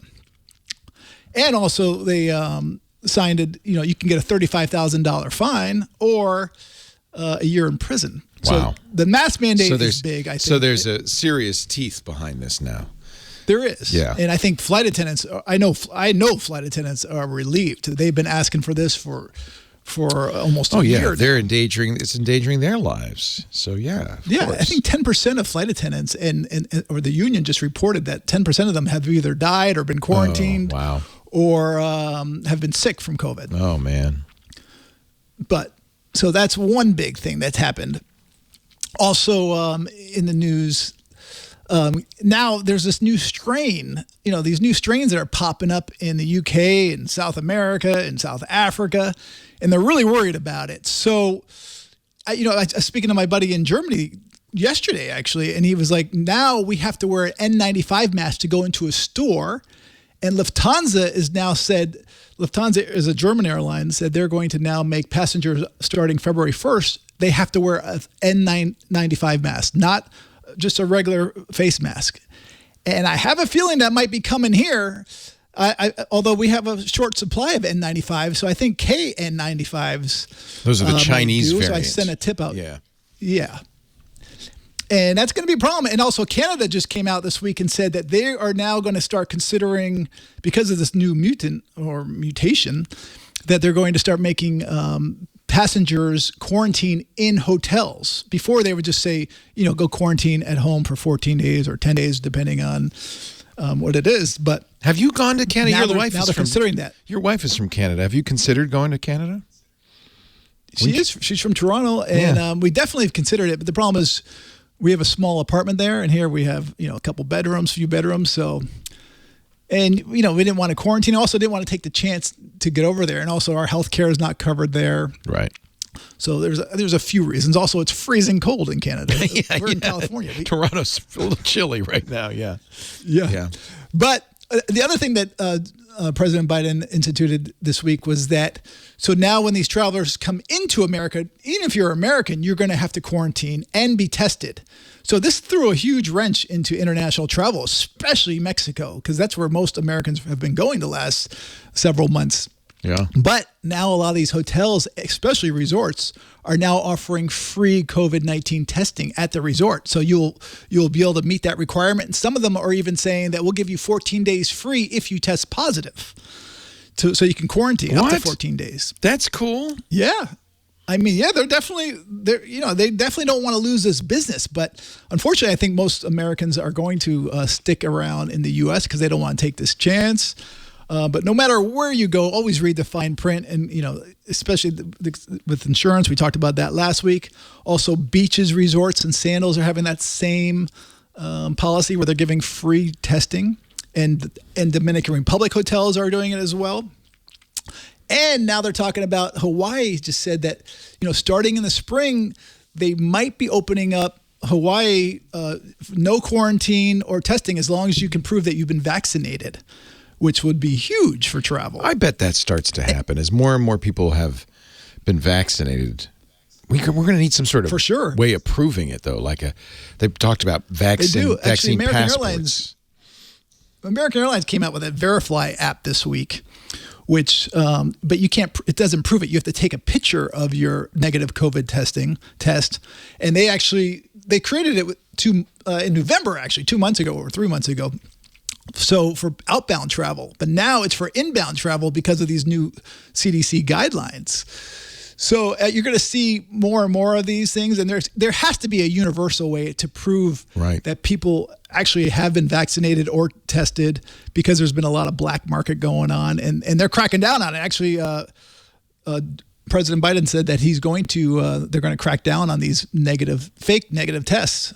They have to. So we'll see what happens. They have to. They have to. I mean, that's the way around it. That's a big problem. But what kind of low life? And also another cruise line, a small one in the UK, Saga, said they're going to start. You have to be fully vaccinated to go on their cruises starting May 14th or sometime in May, and you have to be vaccinated at least 14 days before your second shot had to have. So I think that's going to be the new trend. I mean, you're going to have to prove that you've been vaccinated to travel. I mean, Qantas talked about it months ago, that to fly on the airline, you're going to have to be vaccinated when they open up. And Australia's talking about not opening up now till 2022. But let's hope that's not true. 2022. Wow. I think all of this is still up in the air. It just depends how quickly vaccinations happen. Literally. How quickly the you need 75% of the population or thereabouts to be vaccinated before you have herd immunity. I think it's going to all come down to that. And maybe, everything will work out and, who knows? Yeah. And the CEO of United Airlines this week came out and said that he wants to make the vaccine mandatory for all of their employees, but he doesn't want to be the only company. So he's asking for other travel companies to do it. And then the last thing for you is that on Tuesday, January 26th, is National Plan for a Vacation Day. And they do this, they've been doing this for years. It's always the last Tuesday of January. A little more meaningful this year. That's what they're saying, because one big reason is because they say planning a trip is a big psychological boost. Yes. 97% of Americans say that if they plan a trip, it makes them happier. Yes, that's right. And I believe it. Yep. And there's going to be deals. I think on Tuesday you'll see some deals from a lot of travel providers for this National Plan for Vacation Day. I like it. Okay, good. Are you going to the Olympics? Hopefully the Olympics go on. I mean, you hear reports this week that they might cancel. I can't believe that 85% of the Japanese do not want the Olympics. Well, do you blame them? Wow, that's crazy. Do you blame them? Hundreds of thousands of people from all over the world coming to Japan, which, by the way, has been able to kind of get a lid on things. Now it would I don't blame them. I don't blame them. Yeah, if you have tickets, I would make sure that they're fully refundable, because you don't know. Yeah. I mean, I hope they at least go on without crowds, just because of all the athletes. I've been training for years. I know. It's got to be hard. Yeah. Got to be hard. And how much more time we got? 30 seconds. You got a lot of stuff American today. Airlines. Yes. What's that? Got a lot of stuff today. Keep going. Yeah, I do. I got plenty of stuff. I'll make a post. But American Airlines has so much wine that they're now offering a delivery service. So if you like the wine on the airplane, we can send it to your house. I'm not a wine drinker, but it's $99 per month. Oh. And prices range from $13 to $40. Oh, all right. Leftover airplane wine. Sounds good to me. Johnny Jet. Hey, they do the nuts too. To get the nuts too. JohnnyJet.com. Can I get a little filet on a plastic plate? Leo Laporte, the tech guy. Actually, the company that was supplying the nuts on the plane, I think it was American. This is like 6 months ago. It's got to be hurting. They got to be hurting. They were selling them at wholesale prices, and they were delivering, cutting out the middleman.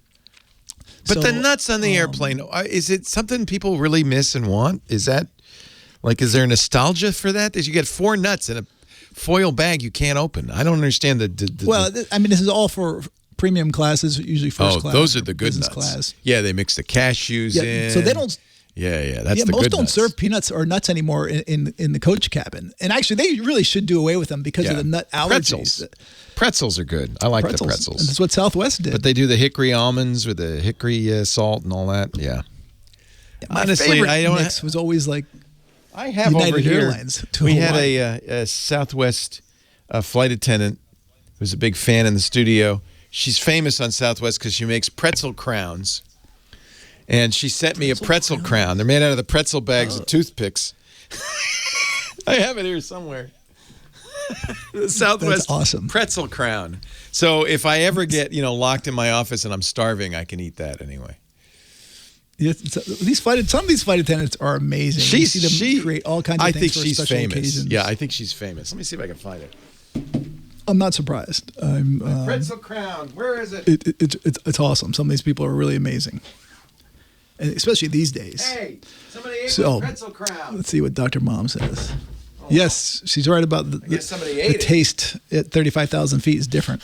Maybe the ants got it. I don't know. Maybe the cleaners finally said, we're getting this pretzel crown out of here.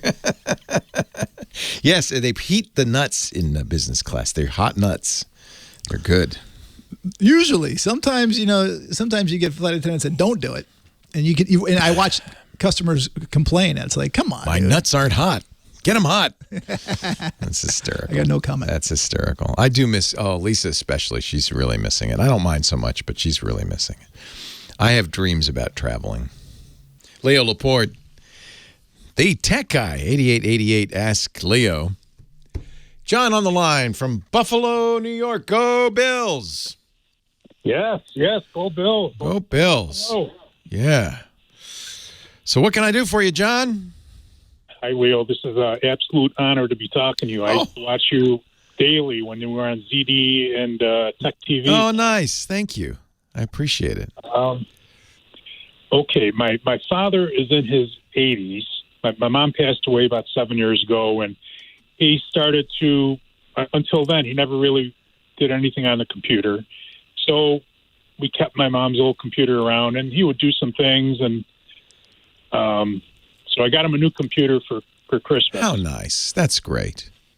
And it's frustrating because he keeps messing it up. He indiscriminately, hit the left mouse key, the right mouse key, not let it go, move icons around, explode the size of the icons. And he did some things that I don't know if I can say the brand of the computer. Sure. But it's a Dell Vostro.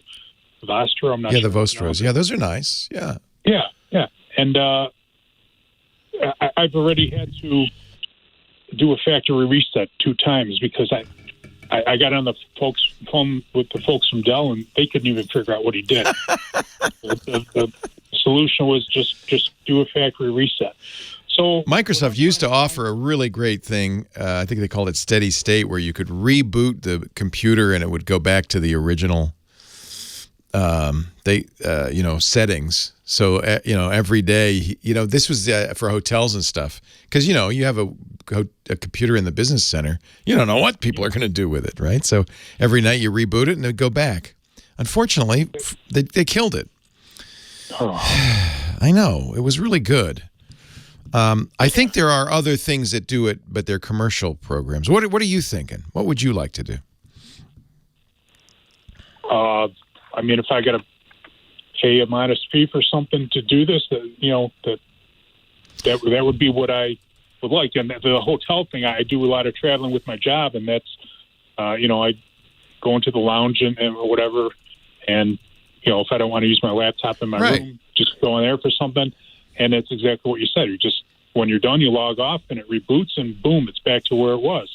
So there is a computer a company that makes a program that's basically steady state. It's called Deep Freeze, and it's by a company called Faronics, Faronics. So essentially, when you reboot, it restores it to and you can say what that state is. So Dad will go, oh yeah, my computer's back to the way it used to be, even if there's malware on it or anything. And it's designed for public access computers, just like that. So I think this is a really good idea. Let me see though how expensive it is. It shouldn't be expensive because schools would use it. A lot of people would use this. Eventually, Microsoft is going to offer. In fact, I think later this year something similar, which is Windows in the cloud. So in effect, you won't even have to manage it. Somebody else will manage it. And it'll just be in the cloud. And so Dad will log in. It'll be back to the way it was. He'll use it, log out. It's gotten so crazy these days, keeping Windows secure. Nobody wants to do that anymore. So I don't know if they offer Deep Freeze. Maybe they don't offer it anymore. I'm looking through. Go to Faronics. So they're the company that made the alternative to steady state. In fact, it even says steady state software alternative on it. But I don't know what the price is. It can't be too expensive unless they're only selling it to big companies or something. But I mean, libraries and schools need this, so it can't be too expensive. Would that do what you're looking for? It sure would. Yeah. Reboot to restore. But I don't see the pricing on it here. Let me see. Deep Freeze. Reboot to restore. There's a free trial, and they have it for the Mac too, which is kind of cool. That's nice. Let me see if I can find a price. Standard. Boy, they hide it. Buy now. $48. There you go. That's not too bad. No, not at all. Yeah, I think that'd solve the problem for Dad. The nice thing is, you could even have it set on a timer or something. If he doesn't use it after 2 hours, reboot. And when he gets up in the morning, the way it was. Yeah. With all your programs, everything. Yeah. Would you happen to know, would this be something that, the other part of it is, I would want the computer to, update the software, update Windows, so I would have to go over to his home. Oh, that's interesting. Turn it on and off. Yeah, that's an interesting question. How would it? There must be, I don't know. There is a free trial. You could try it at home. There must be a button that you push that says update image or something like that. There's got to be. Because, you want to still run the updates, and you want the deep freeze now to know about those and to incorporate that into what you're doing. So they must have a way of doing that. I just don't know. I haven't used it in a long time. I used to use steady state. I thought that was a good solution. I don't know how focused on consumers they are these days. It looks like it's a, enterprise company, but they do seem to have this $48 version, which sounds to me like that's a consumer version. It's certainly worth a try. Okay, I will take a look at it. Okay. Yeah, it's hard. I understand. Honestly, you also might look at an iPad for Dad. Yeah, I gave him mine to try out for a while and didn't like it, huh? A lot harder for him to screw that up. It is. Maybe I should have just bought him a Chromebook or something. Yeah, Chromebook. Yeah, Chromebook has in effect deep freeze built in because it has what they call it power wash. It's a little more complicated. So he doesn't live with you, so it's not like you can do it yourself manually. Power wash, you have to press some buttons and stuff, and you can reset it. Most people, though, they don't. They use the browser. They get their email on the web. They might do some Amazon shopping. Mostly it's, browsing. An iPad or a Chromebook is plenty. They don't need a full general computer, which is so easy to screw up. That's the real problem. Yeah, they're the reasons that I didn't go in that direction. Yeah, that's fine.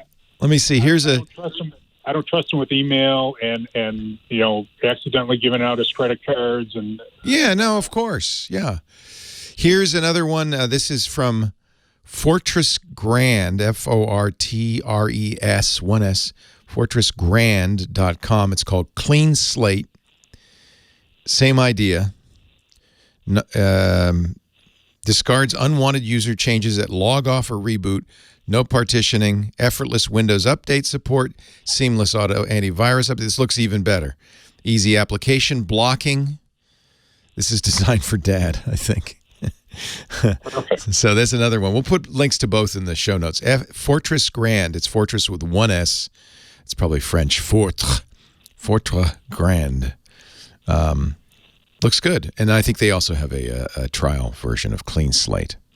So that's another option. I always, it's sometimes a struggle with older parents, but I always remember, hey, they put up with me as a 2-year-old. I can help them now. It's only fair. Turnabout is fair play. Yes. Hey, it's nice to talk to you. You're doing a good thing, John. Go Bills tomorrow. Good luck tomorrow. Thank you. It's gonna be a tough game, but you got a great team. Yeah, it's exciting.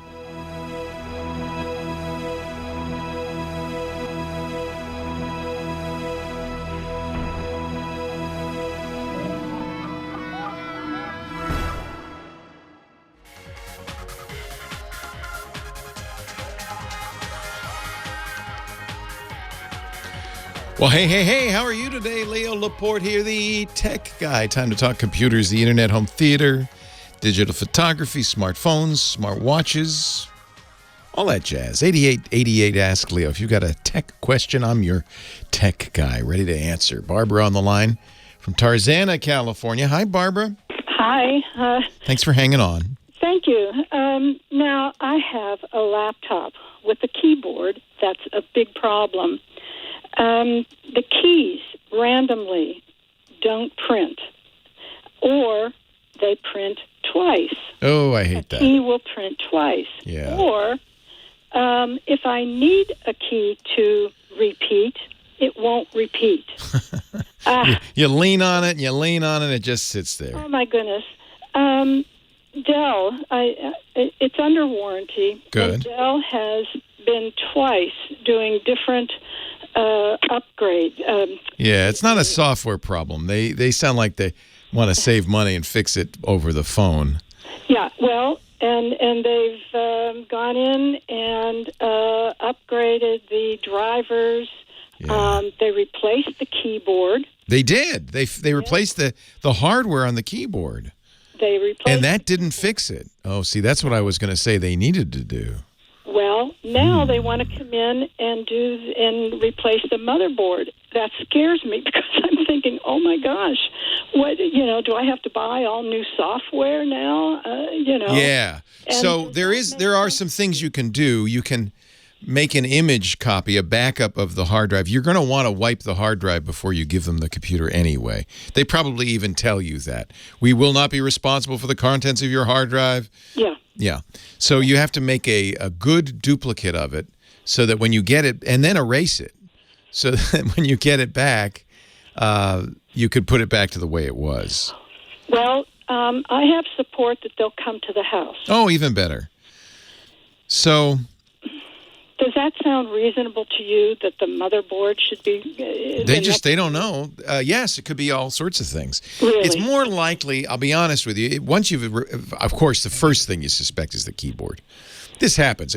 Think about what a keyboard is. Each key is an electrical switch that you trigger by pressing on it. So, there's all sorts of things that can happen to those electrical switches to make them flaky, which is exactly the behavior you're getting. It doesn't do exactly what it's supposed to do, which is go click once you type it once, and if you press and hold it, click again. But if they replaced it and it's still failing, then they have to look at the cable connecting the keyboard to the motherboard and the controller chip on the motherboard. And unfortunately, that they can't just unplug and plug back in again. The cable they could. Oh, okay. So that's why they would replace the motherboard. They did it exactly in the way I would have done it. Well, let's see if it's a software problem first. Nope. All right. Let's replace the keyboard. Nope. Here's the good news. You got it under warranty, right? Oh, yes. I'm thankful. This is the first time in all the years I've been using a computer that I bought the extended warranty at the time I purchased this. Yeah, this was the one to get it on. And Dell is good. You obviously got the in-house replacement, which is fantastic. Because you don't even have to send it to them. They come over and I hope they wear a mask, and you're going to wear a mask, and you stay well away from them. But I think it is time to replace the motherboard. In effect, and if that doesn't work, they're going to give you a whole new computer.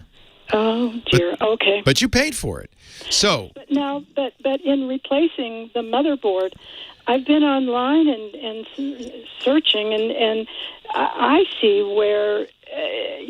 Now they don't know it's me when, I have it's like a brand new computer. That's not exactly true. So your storage, your hard drive is separate from the motherboard. So the reason, when you send it in or you bring it in, you always want to back it up and erase the hard drive. And they'll tell you to do that. A little different if a tech's coming to your house. Okay. You could even say to him, hey, you're not going to mess with a hard drive, are you? And he'll say no.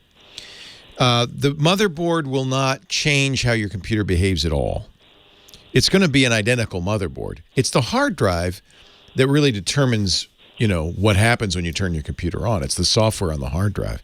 So I wouldn't worry about that. Okay. All right. Because I thought, gee, my Word, Excel, and all. None of that will be touched. Okay. If you were sending in, and I would absolutely say back it up. It's still not a bad idea. You should be anyway. Okay. Windows has something they call, I don't know why, legacy backup, which the legacy backup is the old Windows 7 backup, which actually will make a complete image copy of your hard drive. And that's kind of what you want to do, is make an image copy of the hard drive to an external drive. You can buy an external drive, or if you have one lying around. Yes. It's a good thing to have. Okay. Yeah. And once you've made that backup, then you don't really have to worry if he does something that, the reason I say erase the drive before you mail it in is you don't know what he's going to do. You don't know what he's going to look, you can't trust it when it gets back. And they also don't want to guarantee it. They may replace the hard drive as well. So it's a good idea to have a backup. But if you've got the guy in the house, he's going to tell you before he's going to say, well, did you back it up? Because I got to erase this whole thing. Right. Yeah, so it'd be a good idea to have it. Doesn't hurt. Go to the Windows 7 version of backup and restore, and that will make it, there's even an entry in the control panel that says create a system image. Okay. And that will actually be an exact copy of what you've got. All right. Sounds good. Thank you. Now I feel better. Yeah, don't worry. In fact, I'm thrilled that you got... Normally I say, I don't buy the extended warranties because, it's a profit center for them, which means, it costs them less to fix it than it's costing you to insure it. But on the other hand, for peace of mind, I'm so glad you bought it. Exactly. I'm so glad. I've been using a computer since the 80s. First time you've used it, right? Purchased. Yeah. I never buy it, but then I'm willing to take the hit if it fails. Yeah.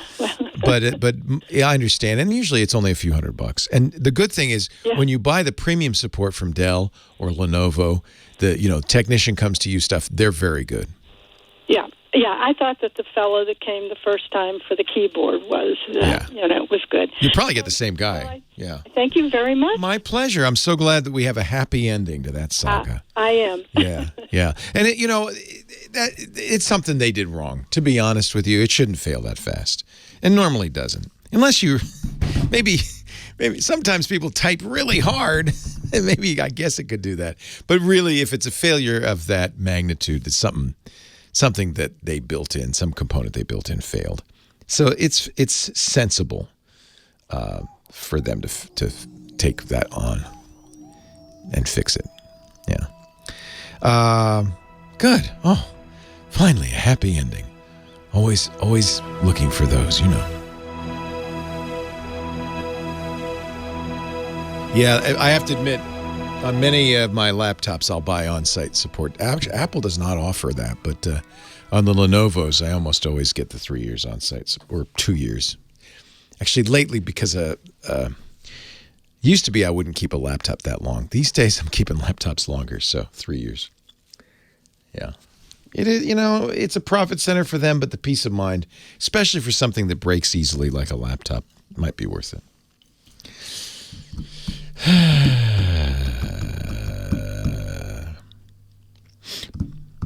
Do they have on-site, really, for AppleCare? I didn't know that. I had no idea. I do not generally buy AppleCare Plus. I may be on the phones. I think Lisa buys it for her phone because she drops her phone frequently. I'm pretty good. I've got better anyway.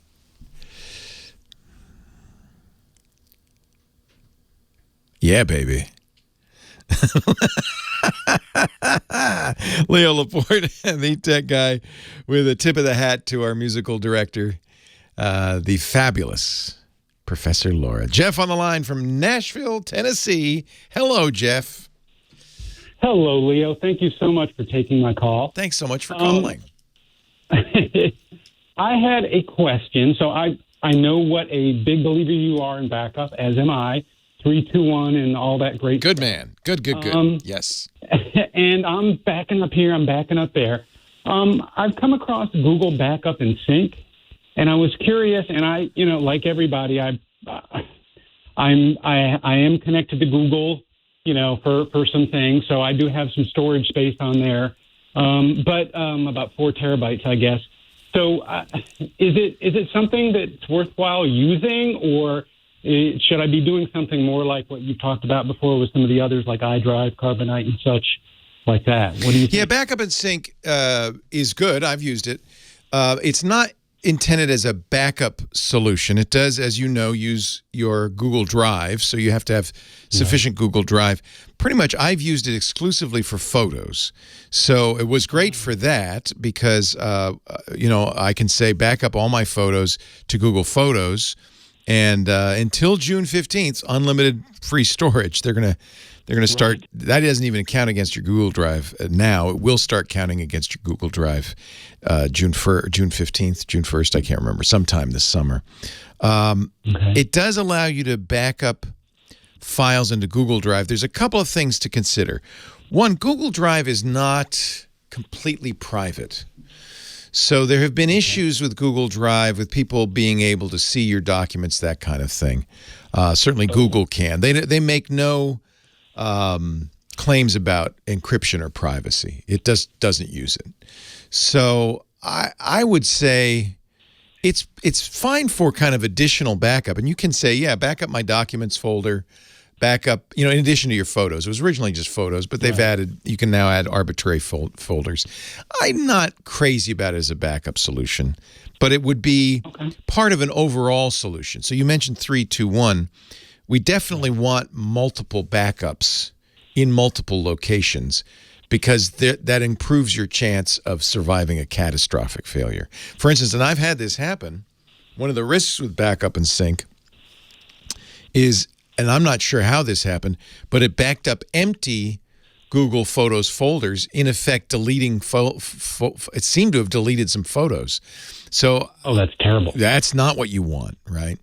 So, and maybe there's a setting in there that says, make sure you never delete photos from the backup or whatever. It's not my favorite. I think it's fine for photos, but I would not rely on it entirely. One of the nice things about our sponsor iDrive is that's what it does, is backup, but there are lots of other solutions. I think in general, cloud storage solutions like Dropbox, Box.com, Microsoft's OneDrive, Apple's iCloud, and Google's Google Drive are more designed to keep your documents folder in sync than they are to keep your stuff backed up. I would look at something that offers encrypted backup with versioning. This is something Google does not do that I really like, the idea that it'll not only keep the most recent, but it'll keep previous files as well. And a number of backup solutions will do that. Things like that I think are really, they're designed to do what you want, backup. Google will do it, but I think you want to take backup a little more seriously. You see what I'm saying? So it's not really a backup solution. It's more like a syncing solution, much like Dropbox would be a syncing solution. Gotcha. That's kind of my thought about it. Think of it as an extra backup. Don't rely on it. All right? Awesome. Very good. Thank you. Yeah, you're very welcome. It's also a little slow. I not an ad at this point, but I really think iDrive is a very good solution for that, because it's designed to do that. It encrypts it in transit, encrypts it at rest. It keeps versions. It has a snapshot feature to keep versions. It's purpose-built specifically for backup. And even then, I wouldn't just have iDrive in the cloud. I'd have a local backup too. That's what that 3-2-1 is about. 3 copies of everything, 2 different media, one of them offline. That's really what that's all about. And the reason I'm so kooky about this is, boy, you lose data, it's painful. You don't want to lose data. And so far, knock on wood, I've never lost a significant amount of data, but plenty of times it's disappeared, but I always have multiple copies in multiple places, so I can always get back to my originals. Kevin in Malibu, California, you're next. Leo Laporte, the tech guy. Hello, Petaluma. Hello, Malibu. How's the weather? Glorious. When the sun comes out, a little bit of rain, but when that sun breaks through, so man, pretty. it's good. So pretty. And not so hot as last weekend, I know. No. Yesterday at the parking lot was full by 11 a.m. Yeah, I bet. Families out at the beach here. Yeah, sure. Enjoying the weather, enjoying the ocean. What can I do for you today, my friend? Put a smile on somebody's face. Yeah, I love the ocean. Can't be too far from it ever. I'm with you. Yep. So, Leo, I have a family member who's in the hospital. I'm sorry. Besides that, she's pretty good. We got her an iPad. Nice. And on that iPad, I wanted to put a bunch of like family movies and some of her old CDs. I'm running into a situation, and here's where we need your help. If I use my Apple ID to set it up, she's going to have my Apple ID. Yeah, don't do that. How do I get... And I'll tell you why. I did that with my son. Yeah. Not realizing that I would then see all of his Apple messaging. And he was in college. I really didn't want to see that. I didn't want to know that. So what you do is you give her her own Apple ID on that iPad. But you make that Apple ID one of your 6 family members. Actually, it's 5 plus you. Do you know about Apple Family? Generally. Yeah, so that lets you share stuff including family sharing is really well done by Apple. You can share your music, you can share your apps, you can share your iTunes TV and movie purchases, and she can have access to your iCloud, a family photo album, all of that. Leo, will it be a problem if I'm already on a different family? You mean you're not the master of your own domain? Well, I am the master of my own domain, but I am not the master of this family that I'm a member of. Yeah, you need to make a new... Well, yeah, whoever's in charge of the family, and you can have multiple... They call them parents, but you can have multiple parents, but whoever's in charge would be the one who would have to add add her. I got you. So outside of that, is there a trick, an app, a way to do it, to plug in your iPad and... Just set up the iPad normally. Pardon? Set up the iPad normally with an account. If you need to create one for her, do and share it with her. But make sure you know that Apple ID that you're using. It can be, by the way, a Gmail address. It could be any email address. It doesn't have to be an iCloud or a Apple address. What I'm asking is if I plug it into another computer. Oh, I see. For syncing. Windows or Linux, is there an app that will allow me just to, like a Finder, drag and drop? Yeah, the iPad app, it's not exactly drag and drop. If you want to do that, there are third-party programs. I'm a big fan of something called iMazing. It's not cheap. I think it's $40. Yowza. Yeah, I know. There's a free download so you can try before you buy, but imazing.com. I actually ended up buying it because it's a better way to back up, and it will allow you to transfer files a little bit easier. But, you know, if you're getting on a high-speed network, she can just download them, or you can for her. Leo Laporte, the tech guy. Yeah, I think that's the way to go. How's she doing? Is she all right?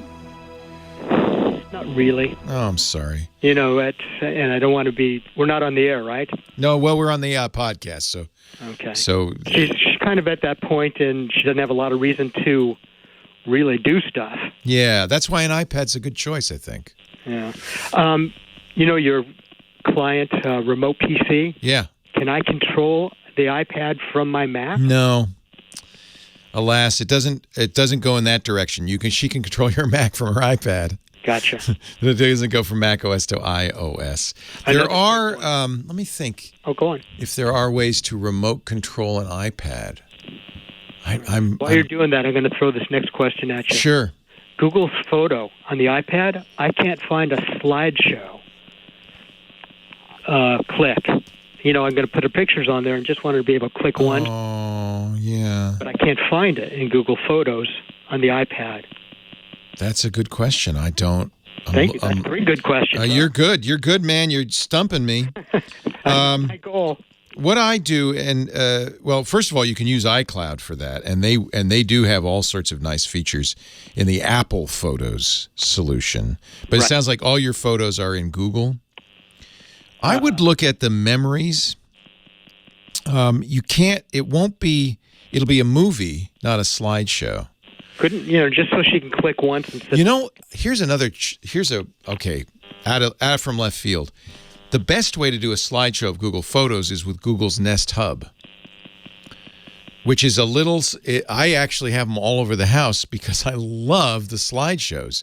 They're basically photo frames, and I don't know if can she use Wi-Fi in the hospital? She's in the hospital. I don't know if they can use Wi-Fi.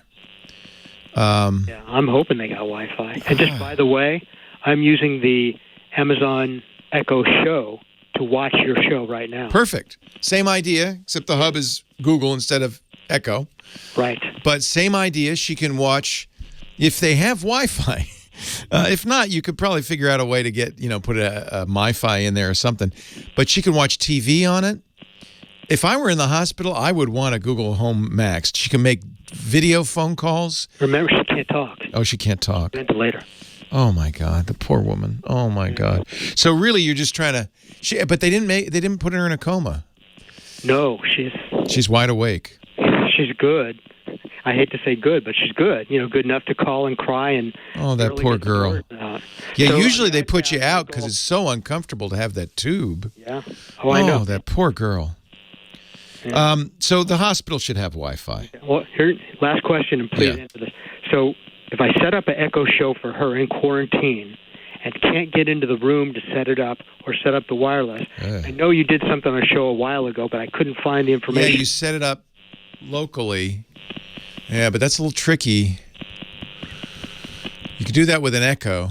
So if I set it up here, 150 miles away, right, using her Amazon information, whatever, and then get it to the hospital and say, all you have to do is change the wireless. Yes, she would have to log into the Wi-Fi. Maybe a nurse could help her with that. Right, but that's all we would need to do. Yes, that's right. It would all be set up for her. Fantastic. It's just like it's just like you're moving. You set up your show or your Nest Hub in your home, and then you moved. So all you have to do is just change the Wi-Fi. Well, I know you had this on your show a while ago. You talked to some guy just doing it for his mom. Right. And you put it in the show notes? Yeah, Dr. Mom called and gave us the whole rundown on that, but I don't remember. Link on it somewhere? Do you? I don't remember. Okay. I don't remember. You know, Leo, if I can make a constructive thought here. Yes, sir. On your fantastic amount of information you have on the website, you have it by show. I think subject's really the key. You know, I'm not going to remember that. I think they have that. You know, I don't run it anymore, so I don't know. There's a search for sure. Yeah, I think you can go to topics. Yeah, go to topics. Yeah, there's a topics header. But there's also a search. There's topics, there's products. We try to break it down as best we can. Good deal. Leo, thank you so much. All right, good luck. Today. We're going to put that smile on her face. Good. Thank you. It's tough.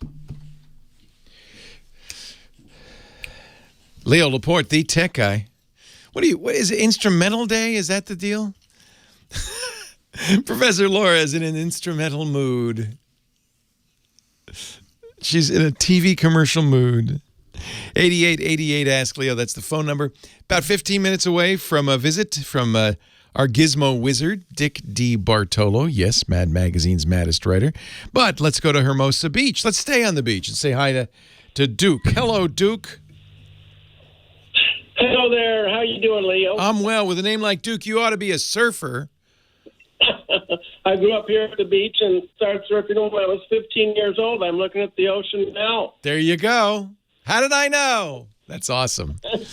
What can I do for you, Duke? Well, that Johnny Jett, I just wanted to say he's amazing, and I could almost hear him talk. He lives in the next city over. That's right. Yeah. You can practically, if he shouted, you'd be able to hear it. I really like him and you a lot. And Thank you. It's a real easy question for you, I think. I've got a new desktop here, and I cannot get the screensaver to activate. It's on a Windows machine.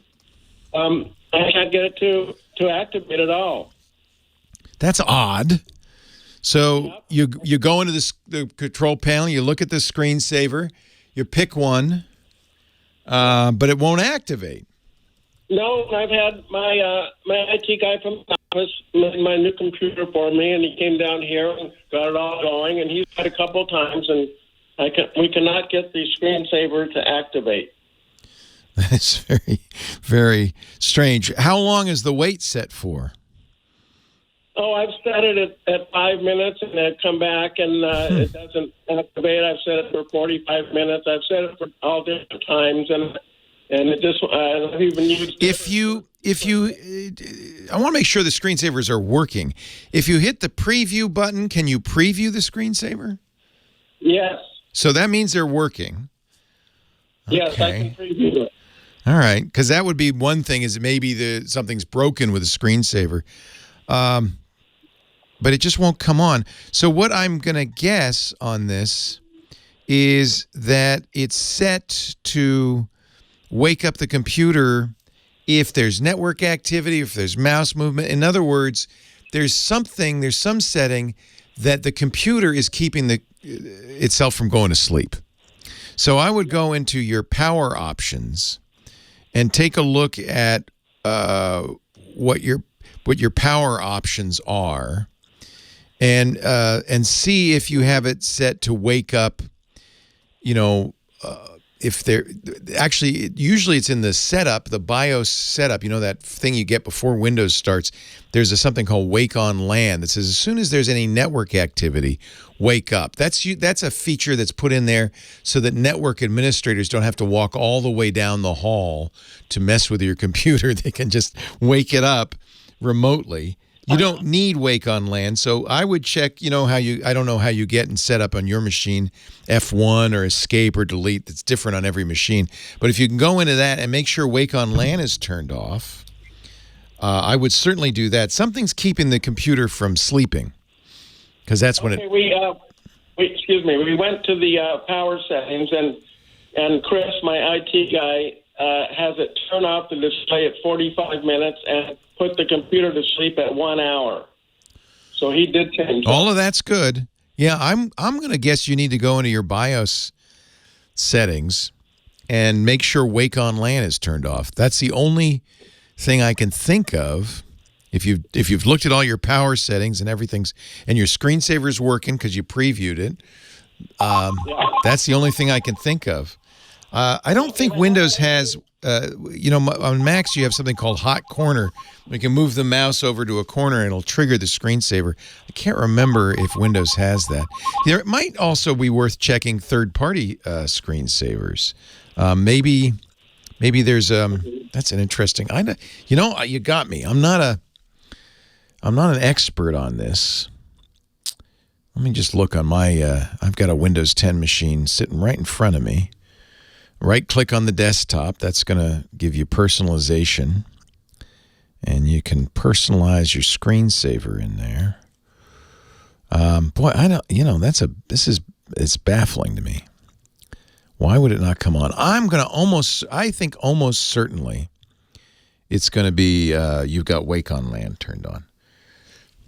Windows key L, that's the shortcut. That actually locks the screen. But if you had Windows key L turns on the screen lock, would that turn on the screensaver?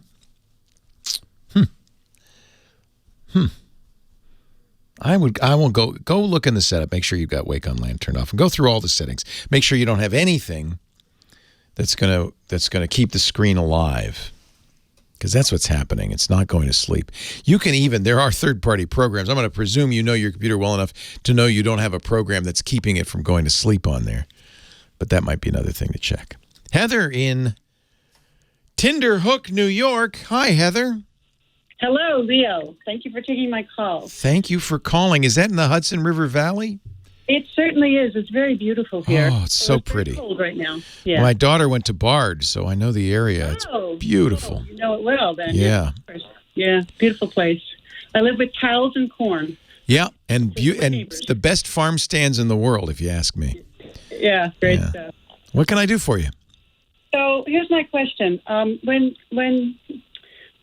Gmail, when you attach anything in Gmail to an email, and the attachments are over a certain size, Gmail puts them on Drive, kind of in the background on Google Drive. It doesn't send them directly. Right. And where is it that you can set the permissions so that your recipient can open those things? Because in a couple of cases I've seen, somebody asked me about this, my son did it to me too, when I went to open. And then it says you haven't been given permission to look at this. Yeah. Correct. So you need to... Where should he have sent that? You need, when you share that file, you need to share it with their Google address. So this is a problem with the way Gmail shares. If it's doing that through G Drive, if they'll have a Google Drive account, it needs to be that account's address. Otherwise, they won't be able to open it.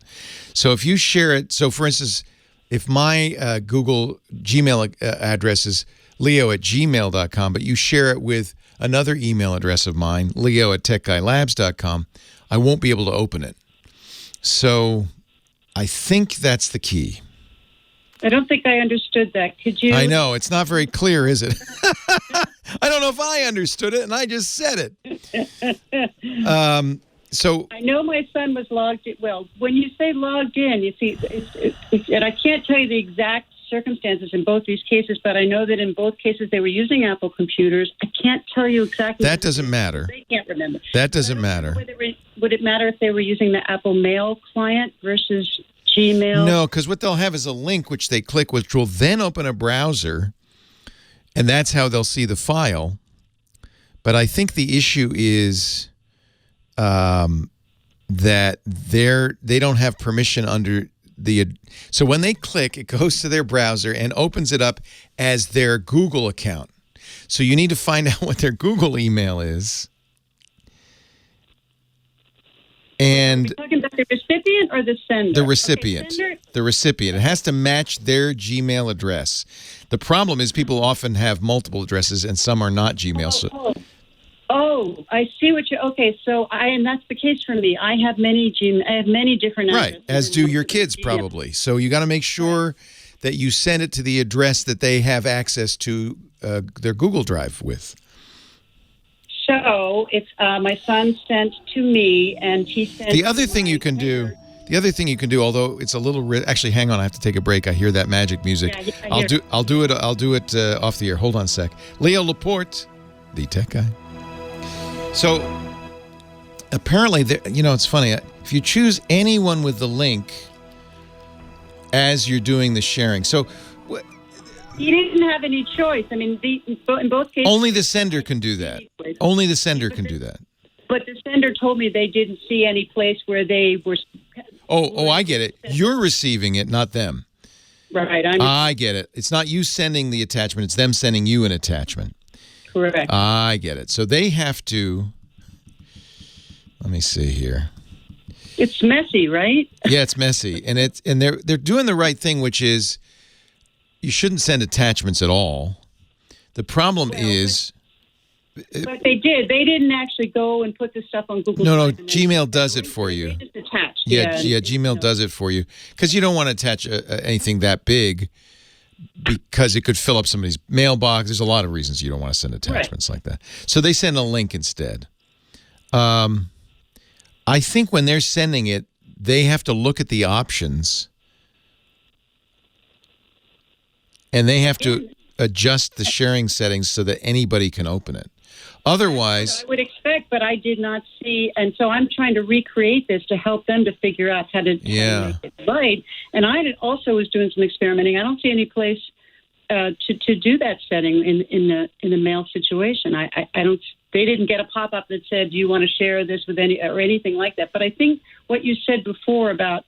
So if my son sent to me at my Heather email address, for example, I have many Gmail addresses. It's not your Gmail address, then it will be available to you only as your Gmail address. The thing that's happening that's a little confusing is that file wasn't on their Google Drive until they tried to send it. Then Google uploaded it to their Google Drive and attached a link. They have to go to their Google Drive, click on that file, and make it openable by anybody, not just you. So the way they've shared it is it's shared with that email address that they sent it to, but if you don't have a Google account, it's like I can't open it. That's another possibility. Of course, he sent to other people who didn't have Google That's accounts. Right. But you can go into so what it's done is it's uploaded that file to his Google Drive. So he needs to go into his Google Drive, drive.google.com, and see that file and click on its properties and say, let anybody open this. Then whoever gets it doesn't even have to have a Google account. They just can open it. Okay. How would he identify the file then? Since he didn't create it, how would it be named? Well, he'll see the link, so the name will be visible in the link. You can also go to say recent, and so his most recent one would be the one he just sent. Okay. And then what you do is you can right click on it, and let's see, there's a share. There's a share, and then once you're in share, there's a little gear that you can change sharing restrictions. No, that's not it. You're right. This is ridiculous. I have seen that when you're in your Google Drive. Yeah. I've seen where you. I think that's what he has to do, because I think what it's done is uploaded it to Google Drive, and now it is a file on Google Drive he's sharing, not a file attached to the email. So even though he didn't upload it, Google did, Gmail did, and now you have to. I believe the issue is you have to go to that file and say, let anybody open this. And that's certainly a flawed process, because it's not ideal. The sender should be able to do that at the point of I agree. To say, okay, what do you want me to do? I agree. This is very googly. Google does this all the time. Okay. Yeah, sorry. Okay, no, thank you. Thank you so much. My pleasure. Have a great day, Heather. Say hello to everybody in Kinderhook. Thank you, I will. All righty, bye-bye. Disco. Everybody. Do the hustle. Hello, everybody. Woo! Leo Laporte, the tech guy. Our disco guy is here. Dick DeBartolo dancing his way onto the tech guy dance floor. He is a very, very good dancer, I might add. Dick DeBartolo, longtime Mad Magazine writer. He is also a gizmo wizard. Did you ever get interviewed by Larry King? You ever talk to Larry King? I never did. No, never interviewed me. Never met him at an event. Always a fan. How about you? Have you been on with him? No, I wish. Oh, okay. John C. Dvorak, my friend John, has. He was his computer guru for some time on the old overnight show. That's the one I listened to. Anyway, good to see you, Dick. How's everything? Everything is good. Good. The boredom goes on, not leaving the neighborhood, but and it looks like it's going to be a long time. Yeah, what's this? Yeah, I guess New York's run out or something. What's going on there? You know what? Dennis and I have reservations for shots at the end of March. Oh, wow. That's distant. Oh, Leo, that's the end of March. They announced that they were turning the Javits Center, our convention center, into a 24-hour-a-day. Holy cow. Yeah, I know. And they opened the the booking on Monday. By Monday afternoon, the earliest appointment I could get was the end of March. And it said there were 285 available slots. So I made my appointment. I went back immediately to make Dennis's appointment, and already I had to make his 3 days after mine. That's how fast the bookings filled up. Well, people want to get their shots. Now they're out of shots. vaccine. Yeah, now they ran out. So who knows what's going to happen? Oh, man. Exactly. That's all right. We're going to hang in there. The light is at the end of the tunnel. It might be quite distant, but I can see it. Now, Dick joins us. I'm just with mixing stuff in the tub. Maybe I'll come up with my own thoughts. You might. You never know. I have a lot of crap in the medicine cabinet. You never know. So every week, Dick brings us a gizmo. Or a gadget. What do you have this week? Okay, so this is for you. All right. So this was from CES, the 2021 virtual event. Okay. And Cola had a virtual event. And I thought, I think Leo's going to like this. He's not going to like the price. Okay. So last year, Kohler did a automated toilet. In fact, they did a whole smart bathroom, didn't they? Yes. Yes. So this is in addition to that. Oh, more smart bathroom stuff. Yes. Okay. This is called the Kohler Stillness Bath, inspired by Japanese forest bathing. Oh, I want to bathe in a forest. Oh, there you go. Okay. So I took a little video from them and I put it on my website. So your bathtub has a little moat around it. A moat? A moat. So if you want, you can start it filling. Oh, you can have an overfill. Overfill to LED lighting. Oh, and it's all voice control. It's a waterfall tub.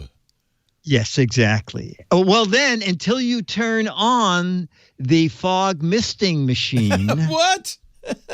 if you want to have mist flowing over the top of your tub, you can do that by using the Experience Tower. Okay. This seems, we have a drought here in California. Is this a good idea? Well, you know what? It is recycling the water when you use the spill. So it's not going down the drain. No, it's not going down. Oh, well, that's all right. It's not. Okay. It's filtered and goes back into the tub. The mist is pretty funny. It's pretty riotous, isn't it?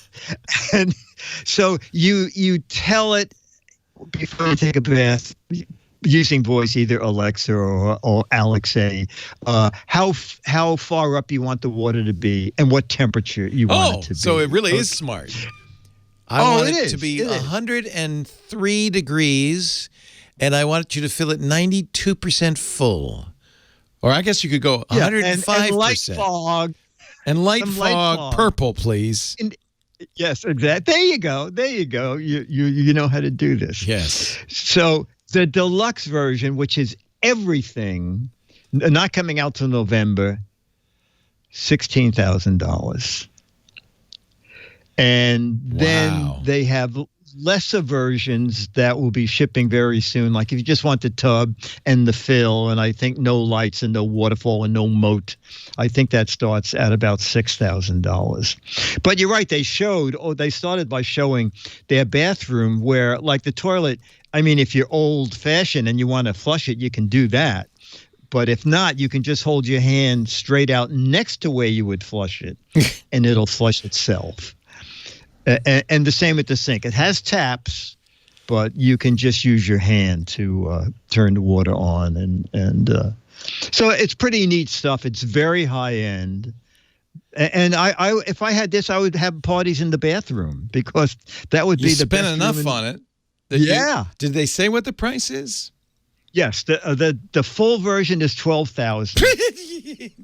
Yeah, and it starts at about $6,000 for just tub. What? Just the tub, no overflow. But then don't forget, you get paid $12,000 for it. But now you got to have a plumber come in, and you say, "Do you know how to do moats?" And he goes, "Lady, what are you talking about? Moats? Yeah, I need a moat. What's the moat? You know what? If you live in an apartment and you don't care about the people downstairs, sure, you don't need a moat. You just have drip through the ceiling. You just say, you know what? I have a new bathtub and it overflows from time to time. So call the landlord if that happens. Bloat. I don't need a moat. Wow, wow. Actually, this really looks cool. It's pretty neat. Yeah. It's pretty neat. But I don't think I'm going to be.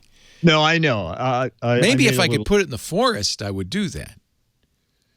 There you go. That's what I need. Got to put it in the forest.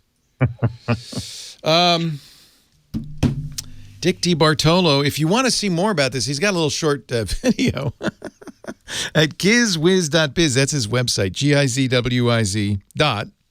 gizwiz.biz. And his... his appearance here is there's a button on there that says the Gizwiz visits the tech guy. But he also does World News Now. You probably won't be demoing this on World News Now on ABC. I don't think. I'm doing it, but you should do it from the tub. That would be great. If I had one. They fit right into your disco theme. No, I made a little, I got a 30-second video from Cola, and I said, and as the mist comes out and the water goes over the falls, you're relaxed, hopefully relaxed enough to realize this is a $16,000 experience. Yikes, yeah, exactly. Schmikes. Yikes. That's less relaxing. But the whole smart bathroom, really, if you put the whole thing in, it's probably $100,000. I mean, the toilet does things that you wouldn't believe. I mean, you know what? I don't know if this toilet does it, but at CES they had one that it examines when you do number 2. No, I don't know. It sends you a report. Here's a report. Yes. No, so I don't need that. More broccoli. More bran. No, more brand. No, I don't. Yeah, no, I know. I don't want that. And it doesn't even have a light. Well, at least it doesn't have a moat. I think that would be a terrible idea. Dickie D, gizwiz.biz. When you're there, play the What the Heck Is It contest, a chance to win an autographed copy of Mad Magazine. It's just a fun little thing, a picture of a gadget or a gizmo. Well, you have what do you have to the end of February on this one? Yeah, in February. Got plenty of time. Got plenty of time. There's this is zooming. There's some mads for the right answer. There's more mads for the best clever wrong answer. It's kind of fun. I like it. It's a lot of fun. And I got to say, I cherish these autographed copies of Mad Magazine because it's got my name on it. It's got your name on it. It's pretty cool. Of Of course, I get you some recent ones. I didn't win it fair and square. This is like a sample. It's pretty cool. Thank you, Dickie D. Okay, buddy. See you next week. Have a great week. Thank you, Professor Laura, our musical director. Thank you, Kim Schaffer, Phone Angel. Thank you for joining me, Leo Laporte, the Tech Guy. Have a great Geek Week. Well, that's it for the Tech Guy Show for today. Thank you so much for being here. And don't forget, TWiT, T-W-I-T. It stands for This Week in Tech, and you'll find it at twit.tv, including the podcasts for this show. We talk about Windows on Windows Weekly, Macintosh on MacBreak Weekly, iPads, iPhones, Apple Watches on iOS Today, security on Security Now. I mean, I can go on and on and on. And, of course, the big show every Sunday afternoon, This Week in Tech. You'll find it all at twit.tv. And I'll be back next week with another great Tech Guys show. Thanks for joining me. We'll see you next time.